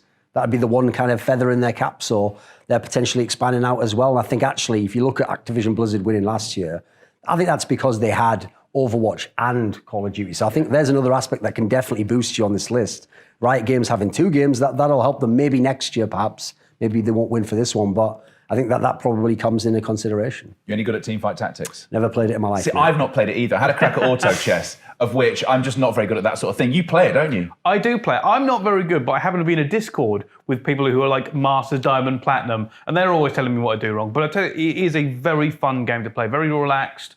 You don't have to worry about, having 80 APM or whatever a minute. You can kind of just jump in, mess around a little bit, experiment a tiny bit as well. I find it like a different aspect. It brought me back to League of Legends, which I think is probably one of the most important aspects of it. Do you think it's interesting when publishers are bringing out games like that? Because obviously League of Legends, any of those games, to get into them, to be even proficient, takes a lot of hours. Do you think it's a really good idea? Teamfight Tactics is a shallow end to get you within the right infrastructure, to get you within the game and get you more interested in playing. Well, I would say the cleverest aspect they've done in that is you have to actually download the same client that you play League of Legends through, which is also a free-to-play game. So technically, you're only moving a little icon over to the left and pressing play, and you'll be playing League of Legends. So if you could integrate them in that sense, I could see that working in many of the other games. Bryce was pointing out for an earlier award how having Blackout in Call of Duty, obviously, again, kept people within the same sort of ecosystem. So there's a logic to that, I think, because at the moment, you can't only have the hardcore game, you can't only have the casual game. You want to marry the two if you can. Do you think there's ever a publisher who listens to the community too much? Is it possible to listen to the community too much? I think it is possible, but not in a negative way. I think the most negative part about listening to the community is sometimes the community is just wrong. Like it's the truth of it, Just having a or something. Yeah, just having a moment. There's an educated guess or there's an educated opinion, and sometimes there's an uneducated opinion. Is quite honestly the harsh side of it. I think you're always got to listen to your community because they're always going to give you very real feedback that, let's be honest here, isn't going to be PR speak or it isn't going to be a yes man in the office saying, oh no, it's fine, this will X, Y, and Z happen. And the players are going, no, we actually hate this and you're terrible people. So yeah, I think listening to the community is always a good thing. I don't know if you could do it too much unless you do everything by committee, but there are games out there that actually do that pretty much. I think RuneScape actually has a system where when an update comes out, the community votes on it, or at least veterans vote on it, and it has to be 75%. You're asking for trouble, aren't you? 75% accepted to go forward. And I can't remember what aspect of the RuneScape that actually happens in, but I have heard of that system. So looking at all the different things around the Publisher of the Year, innovative features, exciting tournaments, popularity, listening to the community, attracting new markets, for you on the list, which one of those publishers is doing that the best? I'm going to do the easy one and say, Activision Blizzard are in kind of same sort of conversation I had before. They're spinning up another franchise league. It is a massive undertaking. No two questions about it. They've already got one. They're going for the second one here. It's bringing in these new big names. We see. I think the investor of the Vikings is just invested into a Minnesota COD team. Never been in Call of Duty before. Never even stepped near the scene. Now coming into it. So yeah, for me, that kind of thing is something you definitely have to take into consideration. What for you, Thorin? I'm loath to say it, but I think if you consider what they've done in the esports space, you probably have to put forward Epic Games. Just the sheer amount of money they're putting in. As Bryce talked about earlier, they're actually trying to build up something of a pro scene from starting out very amateur, obviously, with the whole sort of duo aspect in streamers. So I don't necessarily know if I'll pick them myself, but I think they've got to be a contender. You've got to at least put them in the conversation. To say it? Because I think the game's rubbish. It shouldn't really be esports. And I only like games that came out in 1999. There you go. Well, there you go. There are the thoughts of us again. Once again, you might disagree massively. You might see a name on that list that you think, I want this to win the award of Esports Publisher of the Year. Once again, go to www.esportsawards.com to have your say. Let's move on to our next category, and that is to see the finalists of who is on the Esports Commercial Partners of the Year. Esports Commercial Partner of the Year. Intel.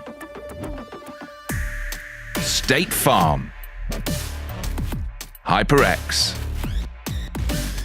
Red Bull. G Fuel. DHL. Alienware. Scuff Gaming. Logitech. AT&T. Interesting one, this one, the commercial partners, because you wouldn't have a pro scene, you wouldn't have prize pools without commercial partners. So for you, Brycey, what makes a great commercial partner? Well, this is interesting you bring this up because for me, I have a bugbear about some of these awards, and I've brought it up year upon year. And the simple aspect of it is, I believe a portfolio should be put forward for each of these partners. And there's a very good reason for that. Now, while we can talk about, what impact you've had and what we've seen, how you've gone across the esports and you conducted yourself and your investment and all this sort of stuff, right? One thing that the panel is never going to know is your own kind of marketing hype. We're never going to know exactly what you've done and how you've implemented it and what budgets you've put anywhere. So in my humble opinion, if you're not putting forward a portfolio for this award, you don't deserve to win. And I honestly can't see myself voting for anybody who doesn't bother this year. I think it's one of the things where they have to be realistic here. You're getting an award, but at the same time, you want the panel to make an educated decision. You want everybody to kind of know what you're actually doing. And you can't be upset if you're not telling people. Don't get me wrong, all the marketing you do, all the sponsoring, everything, it's fantastic, and I wouldn't ever take it away from esports. But this is talking about an award for it. And to do that, we need to be informed. And I think, they're clearly going to write a load of marketing things for different investors and what they've done this year anyway, and presentations internally.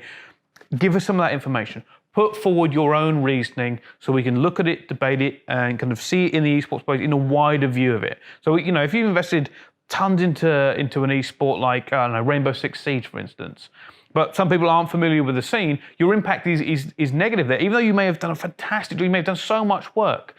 Put forward a portfolio. Tell us what you think and what you have done so that we can understand your impact. I don't think I've ever seen you angry. I enjoyed that. Absolutely enjoyed it. Looking at some of the companies on here, the majority, I would say, are companies that haven't just thrown money at esports. They've wanted to be involved in the process. Sure. I would even say personally, I think that's another factor that can help you win this award is even though sponsoring tournaments, sponsoring teams, having the adverts at the commercial, that in the background will seep in. But I actually think if you can create unique content, it's a pretty good one. So for example, I know from some of the ESL events I've worked, DHL do their own little skits. They get the talent involved and they film little comedic aspects that are able to be played throughout the event. So you're not just being marketed to and given the branding, etc. It's quite funny as well. There's like an entertainment component within it. I enjoy seeing Chad dressed as a delivery guy. It's not bad, is it? It's always one of the highlights for me. Intel won this last year. I mean, they've been endemic within esports, with Intel Extreme Masters for years. Do you think they are the blueprint of how you do it? I think they've done a very good job because, as you say, like they literally, Intel's the first thing you think of when you think of that tournament circuit, which is a very prestigious one, very well established. I think the problem for a lot of the other ones is they want the eyeballs, but they maybe unlike the Intel Extreme Masters, they don't want to have long-term commitment. They haven't got the same partnership built up where you can trust the same company year on year on year. So I think it's tricky to set those up. People want to dip their toes in, but they don't want to dive in the pool. Do you think we're at the point now where non-endemic companies, which is a horrible phrase, but companies that aren't in the esports ecosystem, do you think they are now starting to look at esports as not just as a marketing opportunity, but something they want to be involved in long term? Do you think we're now at that point? Yes. I got some news the other day that I can't talk about yet because it hasn't quite come out. But another major kind of sports franchise is now invested into another esport again, and that's happening more and more. just simply because, they're coming out and they're seeing that the eyeballs are there, they're seeing that it is a market that is potentially untapped. And for me, I think what you brought up about the DHL thing is a great example of this, right? It's not just an advert that flashes up going, be a pro, buy X. It's, you're actually invested in what the scene is about. You're putting this content out. Obviously, it's paid content regardless, so it's all marketing. But there is a vast difference between actually bothering to integrate yourself into the scene and kind of have a joke along and get along with them as well, rather than just going, we actually want to sell more, drinks. Just put that on the desk and tell people it'll help you. There is a vast difference in those two. One thing that always drives me mad is when, and it doesn't happen so much nowadays, it was a few years ago you'd hear this, is when people moan about commercial partners being involved in esports. Esports are just selling out. Without it, you don't have a pro scene. If you don't have this sort of money coming in, do you think we're now at the point where everyone realizes that esports needs commercial partners?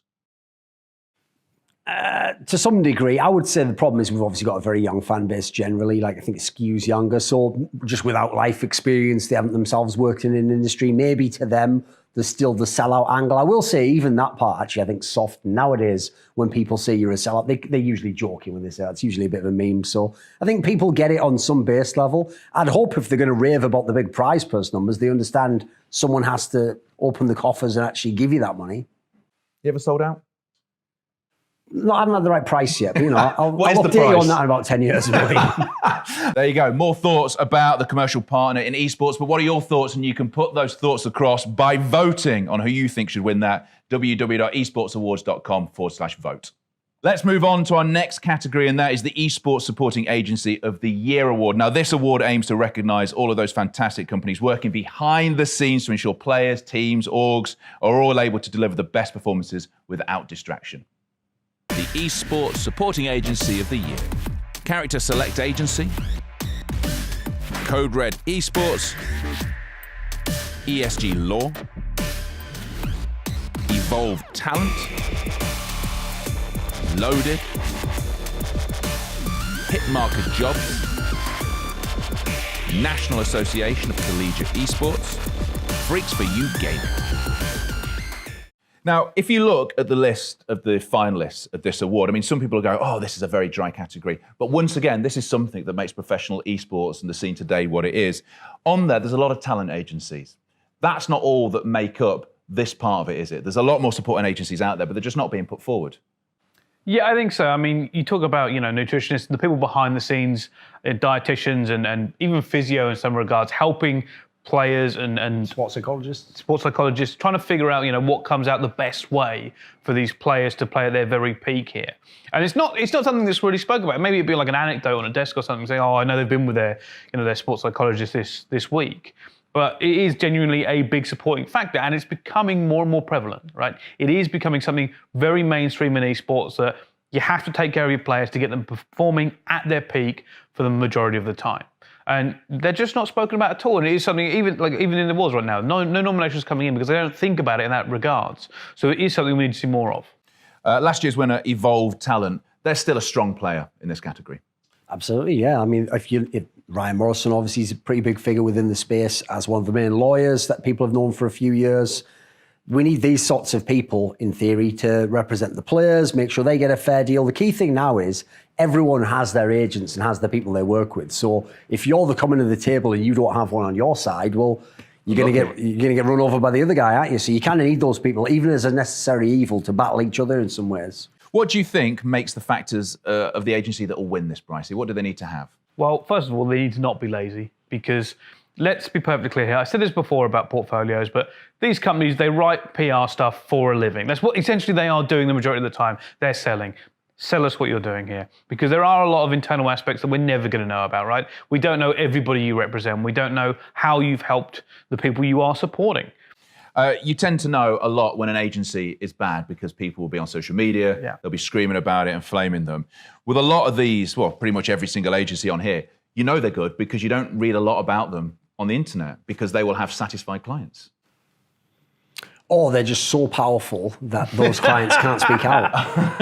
Under an omerta. You talk about us, you're in trouble. Exactly. So there you go. That is the Esports Supporting Agency of the Year Award. Once again, have your vote at the usual website. Now, coming up after the break, we're going to unveil some more awards, finalists for both Esports Hardware Provider of the Year, and we'll discuss some exciting updates on the format for both the Esports Live Event of the Year and the Lifetime Achievement in Esports Award, which I know Brycey is very excited about. And if that's not enough, we'll also have the finalists of this month's Esports Awards Play of the Month. We'll be right back.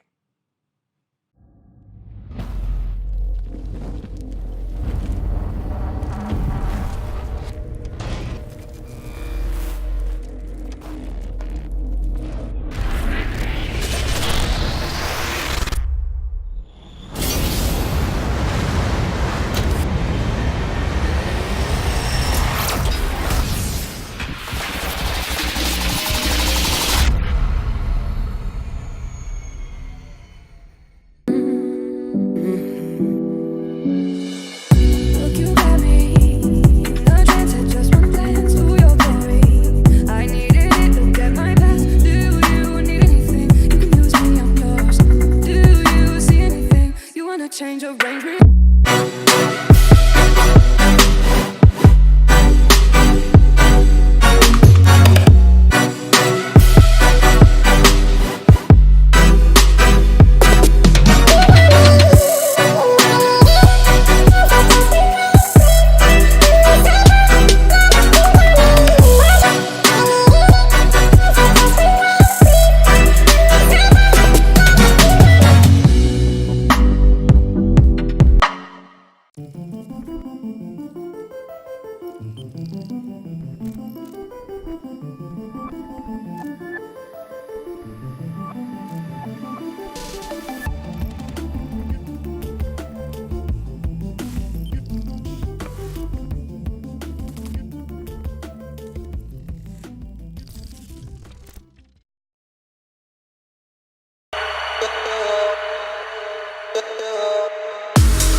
Well, just during that break, I've placed my votes for who I think is going to win some of the awards today. I take it you've both done that as well? Oh, you just caught me doing that, OG. Yes, I have placed my vote. Well done. What about you, Brycey? I'm always voting. Pretty sure your phone was upside down there. If you haven't, then please make sure you do head over to www.esportsawards.com/vote. Exciting, if slightly sad moment as we're into the penultimate Esports Awards Play of the Month. There's been some incredible plays, not just this month, but throughout the year they faced off against each other. We have a bit of a list now to be crowned the Play of the Year. To take us through that list, here is Tommy T999 with a recap of the winners to date.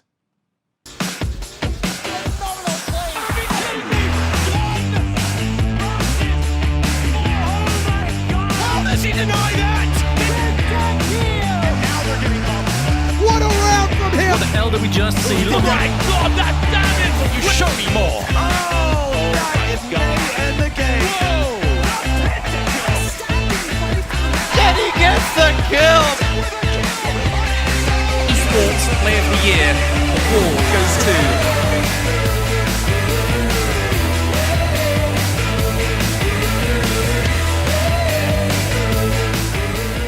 Hey there everyone, Tommy T999 here, and welcome to the penultimate Esports Awards, Play of the Month for 2019. It has never been more crucial for you to have your say and to vote. You, the esports community, have voted each and every month in your thousands for your favourite plays. Now remember, each second place play this year has now a shot at redemption from the Esports Awards panel. 2 plays will earn a wildcard slot entry into the Play of the Year vote. Now those plays that have got a chance of a wildcard slot so far are Tizian, of BIG from October, Tarek of MIBR from November, runner-up for December was Optic Gaming, January was Nisha of Team Secret, AKM of Dallas Fuel was February's, March saw Namaringa of Black Dragon Esports, we had Crips of Chaos Esports Club from April, G2 Esports Caps is your May runner-up. And for June's Play of the Month, Stewie for Team Liquid. Now let's also refresh everyone's memories of the winners so far from each month of this year's campaign, and these will be advancing to the Esports Awards Play of the Year community vote in October. Woxic, formerly of Hellraisers, now playing for Mouse Sports, was your October Play of the Month. The first place sees an incredible ace from Woxic in this matchup between Na'Vi and Hellraisers from Epicenter 2018. Where Woxic's got off to, he's gonna peek off truck, nails the closest player, still the bomb's been planted and Bondix dropped, but Woxic still stands, and he stands tall on 20 HP. Calling for the rotate upwards, Zeus with a headshot into Deadbox the moment he rounds the dumpster, but this is on Woxic. 4 kills already, looking to close map 2 on the ace. He taps the bomb, sees the shoulder, and Flamey's down for the count. It is Hellraisers moving to Cloud9's Squishy was the Play of the Month for November. Play from November is from the RLCS Season 6 Grand Final between Cloud9 and Dignitas, and it features an insane flip reset from Squishy. passes to himself. He gets flip it. reset. Can he do it? Squishy Does it go in? Torment finishes it off. What a play from Squishy and Cloud9.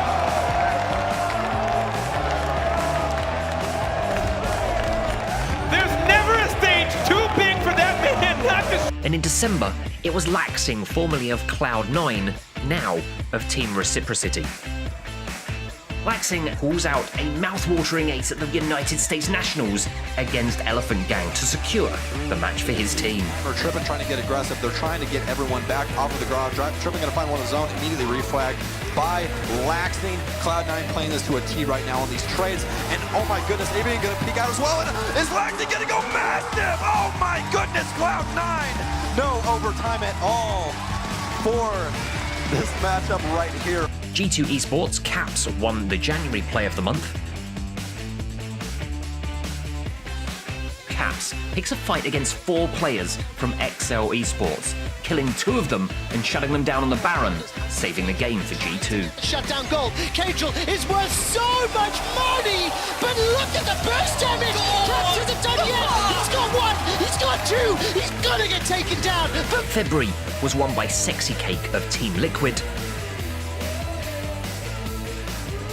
Action now from the 6th Invitational, and Team Liquid's Sexy Cake is in a 1 versus 3 situation on the bomb.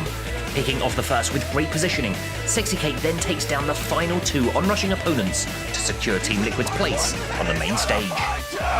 Liquid to the main stage, ladies and gentlemen, as an exclamation point will be put down for the Brazilians, the only Brazilian team to make it to the main stage. Oh my goodness. And it's Sexy Cake to close out just like we saw. The Fran of Atlanta Rain won March.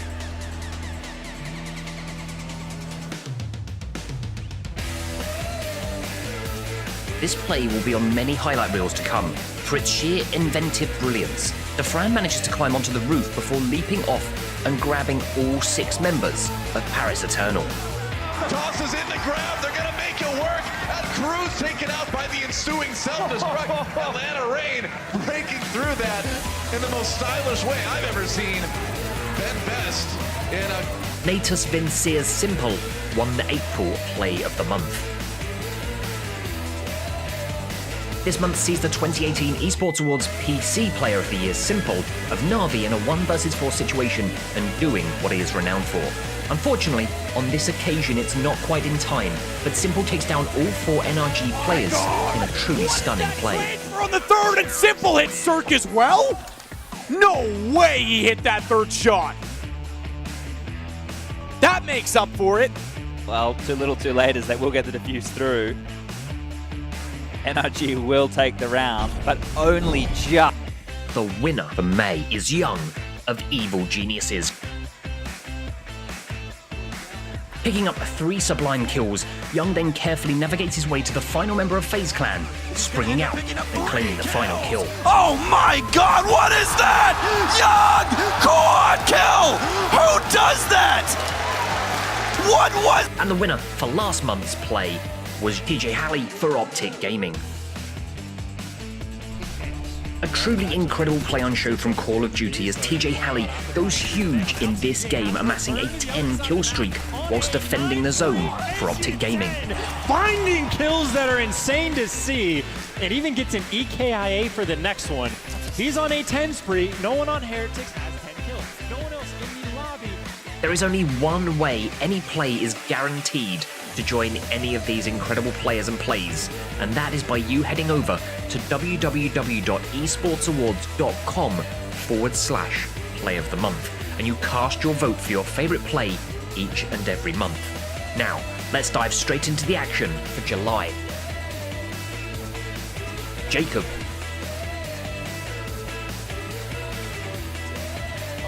Now first up this month is action from the Fortnite World Cup Pro-Am, and in this matchup we see Jacob outlasting his opponents Tfue and Cloak to claim the victory. Down here to the final 3 players. Here we're gonna see a quick Tfue versus Cloaksy moment or what, and Jacob's up in the high ground. You know he's not gonna give him any freebies here. They have to go up the mountain. Jacob is going to be the problem here, not Cloak. Here's Jacob looking for him to push around. He does manage to tag him. He gets a sizable amount of damage, but he loses the high ground in turn. He loses the high ground. Jacob, look. The side shot of Cloaksy. Watch the storm wraps up Tfue. I lost my voice there. I lost my voice there, people. I'm too old for this. What a battle that was. Jacob with the win against 2 of Fortnite's premier players in Cloak and Tfue. Crazy battle. Hureg for the Vancouver Titans. Overwatch League action now, and it's the Vancouver Titans up against Shanghai Dragons, and Hureg pops off 4 kills to keep his team well and truly on top. Gets the triple, goes forward up towards Coma, and he takes him down as well. Godreg, he is on the stage. Pojo Man for Team Solo Mid. Clutches don't get any sweeter than this one from Pojo Man, single-handedly winning the round for TSM and picking up every kill in the round. Falling apart in their comfort zone. Where can they find success? Pojo Man gets the first kill. The gas canister not denying. The second one will have to come out, and that will be successful. Chala comes off the stick, and he's eliminated by Pojo with the only kills for his team. Achieved on low HP. Pojo Man sees a third. He gets it. Nice shot. SMG-11, such limited ammo, but he can find 2 more. And oh! Pojo Man's absolutely insane! He's going for the 5th, but he doesn't even need it! The time! What a clutch from Pojo Man! He's back! The coach steps off the bench, comes out swinging. Smug for Rise Gaming. Action now from the Capcom Pro Tour, and this is a round of Street Fighter V where we see Smug launch an impressive comeback, making great use of his V trigger and some perfectly timed command grabs. Got one more guess for the stun. Let's see what he does with it. Oh, the comeback is on, and Smug is still alive. And he believed in it. He really did another command grab. El Presidente. Giving him the power of the earth to stay alive. Oh, I love these V triggers. Street Fighter 5. Yeah, this is the real Street Fighter 5 right here. Real Street Fighter 5. It was KKSKR for Top Esports. Now this play from the PMCO Spring Split Global Finals left the casters, the crowd, and everybody watching in disbelief. He manages to come out on top in a 1 versus 4 situation to keep Top Esports on the path to eventual glory. Comes in. Oh my God! He's only gone and done it. What a play! That should not have happened! Niski for Cloud9. League of Legends action for you now, and in this play we see Nisqy display some incredible evasive maneuvers to delay the 100 Thieves players long enough for the rest of Cloud9 to box them in and then dispatch them. Means the Wreath and Afromove's days are numbered. Blitzkrieg finds that first kill. Kennen over the top finds 2 more stuns. In comes Ryu trying to build some space, but Zeyzal has the second kill already. Amazing's gonna drop for the third. It's 4 kills and only Bang is left alive. The rest of the squad, though, already dead. And you thought you caught Nisqy, but instead it's 4-1. Nisqy with a huge outplay. It is so difficult to gank an Aurelia when you're running up there with these slow traps. Device for Astralis.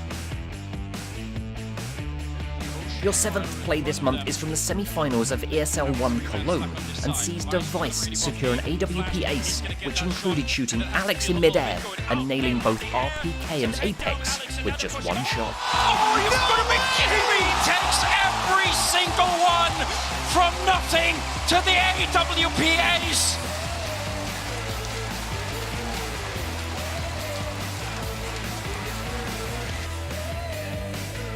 Nyrox and Aqua for Cooler Esports. The final play this month sees more action from the Fortnite World Cup, and this time from eventual winners of the duos, Nyrox and Aqua. They win this round in style, navigating the storm and dispatching their enemies to seal the title. At 5 eliminations this game. Aqua, distinct grenades from above, still riding that minigun, still 250 small ammunition remaining. This thing is so punishing from above. You have that high ground advantage. You have the shots on Wolfies from above the elimination, a 3v2 situation.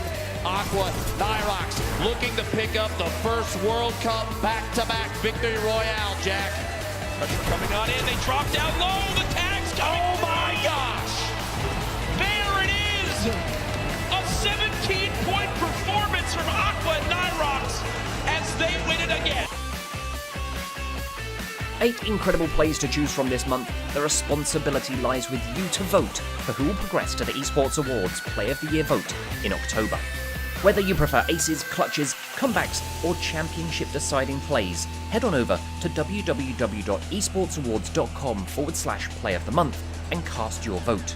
If you haven't already done so, make sure you cast your votes for the Community Awards categories, and of course congratulations once again to TJ for winning last month. My name has been Tommy T999. Remember to like, share and hit that subscribe button, and this has been your July Esports Awards Play of the Month.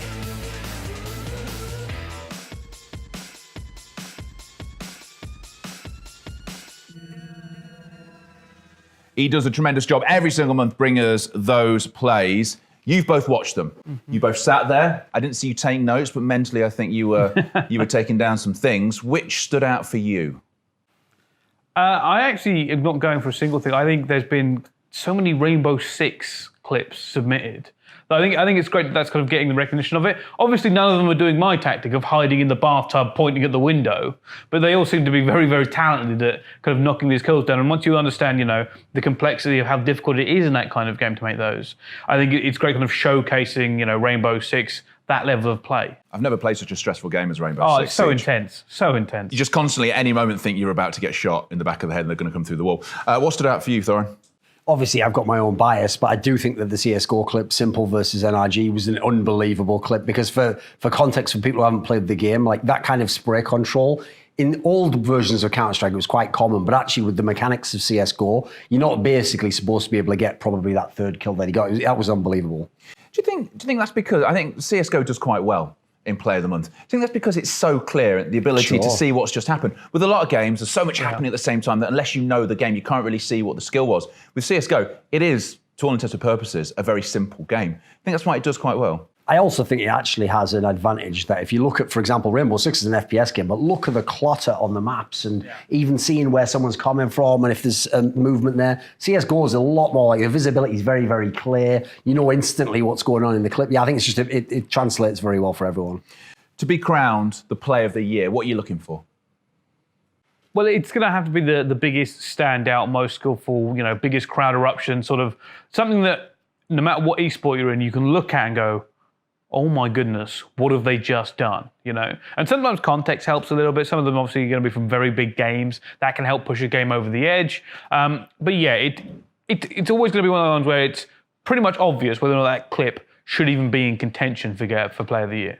Fascinating. It is subjective as well. I mean, the problem is it's always subjective, this sort of thing, isn't it? Because what you think is good isn't necessarily what somebody else thinks is good. Sure. And as Bryce points up there, the key word is context, because some of the clips, like for example, the Defran clip, the Overwatch clip, in context is actually an amazing clip. Like what he does is insane. It was a really ballsy play. The problem is, again, if you don't watch something like Overwatch, there's a lot of like visual data on the screen. It's hard, it might be hard to pick out and understand what even happened when you see it in the third person point of view. I found a couple of times with Overwatch clips that I'll watch it and go, I didn't see what happened here. And then somebody explains it to me. And I'm like, yeah, actually, I can see the skill. I can see why that is up for Play of the Year. If you want to have your vote for the Esports Awards July Player of the Month, that vote is now live. Just go to esportsawards.com/Player of the Month to place your vote. So, some exciting changes are coming to the format of the Esports Live Event of the Year award. Now, previously, at this point, we'd unveil what all of the awards finalists are. But the problem with that is we'd be talking about events that haven't yet happened. And there are far too many events of differing quality to be guessing what events are going to be happening and what they're going to be like and whether they're worthy of being on that final shortlist. So, I hand over now to Brycey, who can talk us through the way that this is changing. So, in previous years, especially with something like the Event of the Year, there are major events that take place in our kind of our bracket where we take it from, like October to October, which means that some events we knew were going to be big would be shortlisted before we even got a chance to see them. Now, obviously that's a problem in itself because we're kind of prejudging it before we've actually seen it, and we didn't want to do that anymore. We thought that that's just not acceptable for us. While you can pretty much guarantee it'll be a big event, what we really want to do is be able to kind of live react and see whether or not something is more viable, something has done a better job. Are we cutting things out now from the shortlist because they haven't happened yet, or maybe we haven't seen it, so maybe something comes out of left field. So what we've done is we've moved all voting and nominations right back to the last possible moment. I mean, what we've actually done is made a massive problem for the people organising the awards, but the panel thought it was necessary to be a kind of a more integral part of it. You know, you have to have the integrity to say, we are going to genuinely look at every single event and then in a quick turnaround, submit, vote, and then give the award, because that is the only fair way to do it. It is the fair way. It takes the guesswork out, because I think we've all been involved in events which have both been planned to be amazing and haven't just about lived up to it. And also events you go to, you think, okay, fair enough, it's a smallish event, it might not be the one.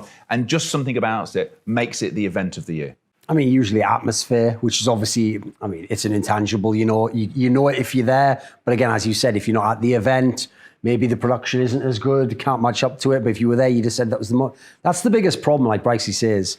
If it's a big event, we're going to consider it anyway, even if it hasn't happened yet. But I would say this, it's pretty much impossible to win if you haven't had the event yet. Like no one's going to say it was the number one event if they never actually experienced it. So crucially, with the way the calendar works, obviously the big games tend to generally want to avoid each other so that everyone can be within the calendar. But in doing so, you're going to get this dead spot where whoever was unlucky enough to be scheduled then's not going to get considered, really. Unfortunate. But there you go. That's how it's working this year for the live event category. Let's move on now to the finalists for the Esports Hardware Provider of the Year. The Esports Hardware Provider of the Year. Alienware. Intel. Nvidia. Scuff Gaming. HyperX. Logitech, Razer, AMD, Asus ROG, MSI, Astro Gaming, Secret Lab Chairs. Hardware time. Now, without these companies, we wouldn't be having esports as we know. What are you looking for in the Hardware Provider of the Year, Thorin? I think like one factor you have to consider is, it's literally the equivalent of our pitch is how good is the processor, how good is the graphics card, all these factors. So if you want to have the top competitions, you need the best specs possible. Obviously the tournament circuits that are the biggest need to be running on these platforms. So for me, just even the basics of what is the machine made out of, like, do we have the absolute best materials for our pros to play at the highest possible level? I think that's got to be a big factor. That's an important thing, but you've also got some of the companies looking down the list. NVIDIA won the title last year.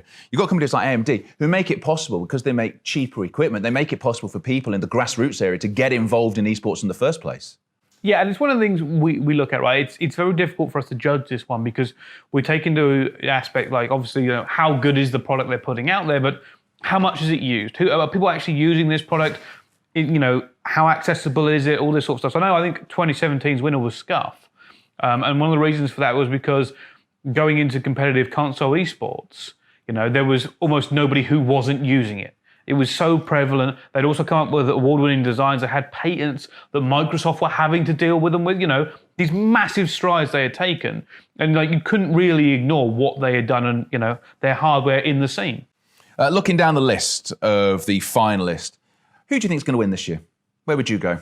I think this is another one where you can go a lot of different directions. Like classics like Intel, Nvidia are always going to be considered immediately because, again, they are the top of the line specs. I think one that you've always got to consider is Logitech, because remember, in our particular sport or field, that's the equivalent of whatever your ball, the snooker cue, whatever, tennis racket, which is obviously essential to those particular sportsmen, exactly the type you use. And the fact it's the best quality. So for me, having the best mice, they've always done a great line that everyone tends to enjoy, good mice shells. Who's the player who turned up recently to an event? It was I think it was recently, where he was in a semi-final and he turned up with one mouse that broke, and he had to go and borrow the same mouse from a fan. It'll be some CSGO player. There's a lot of idiots like that. It's amazingly, they don't bring a second mouse, even though their entire career rests upon whether that particular mouse is there. And I believe, yeah, the problem was he also used some mouse other pros weren't using, so he couldn't even borrow from another team. He had to just source one from the crowd. Craziness. Where are you looking? From a console background, where are you looking, Brycey? Well, it's interesting you said Logitech, because I think one of the things we were talking about this year in the awards is, like, if different companies are under the same umbrella, like Logitech and Astro now have a thing together. So do you judge them separately, or do you look at, you know, it's a whole range? Obviously, Astro have done very well. You know, Scuff, again, I think has got to be one of the forerunners. I've spoken on their behalf before. You can't saturate that market that much and not be a contender. You know, you can't have everybody use it, and they keep bringing out new designs, their own controllers, their own cases, all these sorts of stuff. You know, even like their peripherals, they have a thing called Gamer Grip, which is fantastic for just stopping clammy hands. I think it's one of the underlooked products for it. It's also great for going to the gym. It's like got all these kind of aspects of it that come just under one umbrella. So for me, you have to look at all these different parts of what that brand is doing with their hardware. I get clammy thumbs. Being a console game, I get very clammy thumbs which tend to slide off. Gamer Grip will do that. I need some Gamer Grip. Okay. So you might be watching this on one of the products of the companies listed. Shameless plug, if you're using the keyboard, use it to type in esportsawards.com/vote into your browser to have your say on who wins this award. We have come to our final category, and it is a big one. Now, this was talked about last year, but realistically, this is the first year that the Lifetime Achievement Award in esports is going to happen. Usually, if you watch other award show, you would see one person win it, but not so this year. It isn't happening like that, Brycey. No, it isn't. There was pushback from the panel on giving it to one person, and the reason is this, right? There are too many people to give this award to already. If we do one at a time, we'd have to be going for 100 years just to get the people who already deserve it, let alone the next generation of people. So it has changed now. We're going to do a bigger section of it. I know it was debate between 5 and 10. I'm still pushing for 10. I want as many people as possible. And we even know, even doing 10 this year and doing multiples next year, there's still going to be people who aren't on it that should be. And I'm sure, you know, when socials blow up and see this award going out, they're like, oh, why isn't X, Y, or Z? Well, you know what? From now on, we'll be able to add more and more people into it at a bigger number. We are going to consider it. They're going to be nominated in future years. Once we've got this one out of the way and we've established our precedent for it, then we can start looking at, you know, everybody else who deserves to, because there is a long list. Because that's the problem with these awards only being a few years old. There have been, decades of people who've made esports what they are today. It would take you, 30 years of these awards to get even close to it. And that, as Brycey says, doesn't take into account of people who have been in it from now or are coming into it over the next few years. Yeah, and the other thing to me as well, the reason I think this kind of award's important is think about in other fields, like the obvious example is the Oscars. If you're someone where you had the second, the third best movie, but for 20 years, you're an all-time great director, actor, but you never won the individual Oscar. That's often the way at the end you can make up for that. You can acknowledge what the person did in their career, you can celebrate them, and it doesn't matter if in one particular year they didn't happen to be considered the best. So for however many people it's going to be who are part of this Lifetime Achievement Award, what do they need to have done? What do they need to have achieved to make it as part of the reckoning? That's another great aspect of it, is there is no hard and fast, oh, they've done X, they must be Y. I think for me, it's kind of one of those intangibles that like these people have been around, they've been influential, they've put in the work around esports and been a positive force for it. And there are a lot of people like that, and they've all come from very different backgrounds and done very different things. Even we've seen our shortlist for it, just to begin with. And there are all different people, from team owners to TO directors to people in publishers who've just done the work. And Thorin's right. People don't always stand out for one direct thing, but when they've been doing it for 15 years and they're still in that position of influence and they're still doing such great work, then yes, they should be celebrated. Do you think this first class of lifetime achievers that are going to be inducted in Arlington, do you think they are obvious to who they'll be? Do you think it's obvious? I mean, being as I saw myself on the shortlist initially, leave that to the people to decide. No, I think if you look, like Brycey said, one of the reasons why they wanted the change from the panel is because, like, when I saw the first 10 names, I even said it's one of the only categories I've seen where if any of these 10 people won, I think it'd be absolutely justified. Well, there you go. And that's how we'll do it. I think it's... How many do you think it'll be? Who gets the final say? I don't know who gets the final say, but I believe, it started off as 5, then it went to 10, it's been pushed back down to 5. I'm going to argue for 10 again. Just because, realistically, you're arguing for 10, not because you want more people on stage, but because there are that many people who are worthy of recognition. I fully believe that whatever happens, people are going to be upset that some people haven't won it.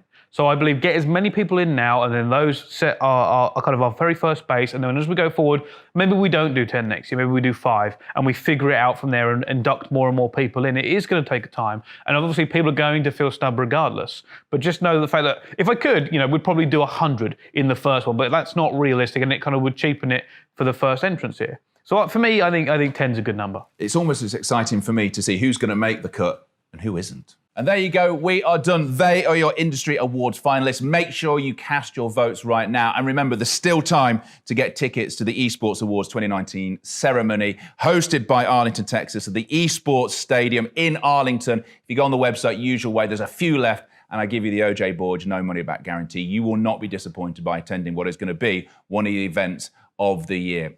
Thank you to Movember for letting us use their space. It's been great to be in here. Thank you to Thorin and to Bryce as well for their input on the awards categories. Next month, another Spotlight show hosted by Lottie Van Prague. She is going to reveal the finalists for the Pro Awards categories. Thank you for watching. Cast your votes now. Goodbye.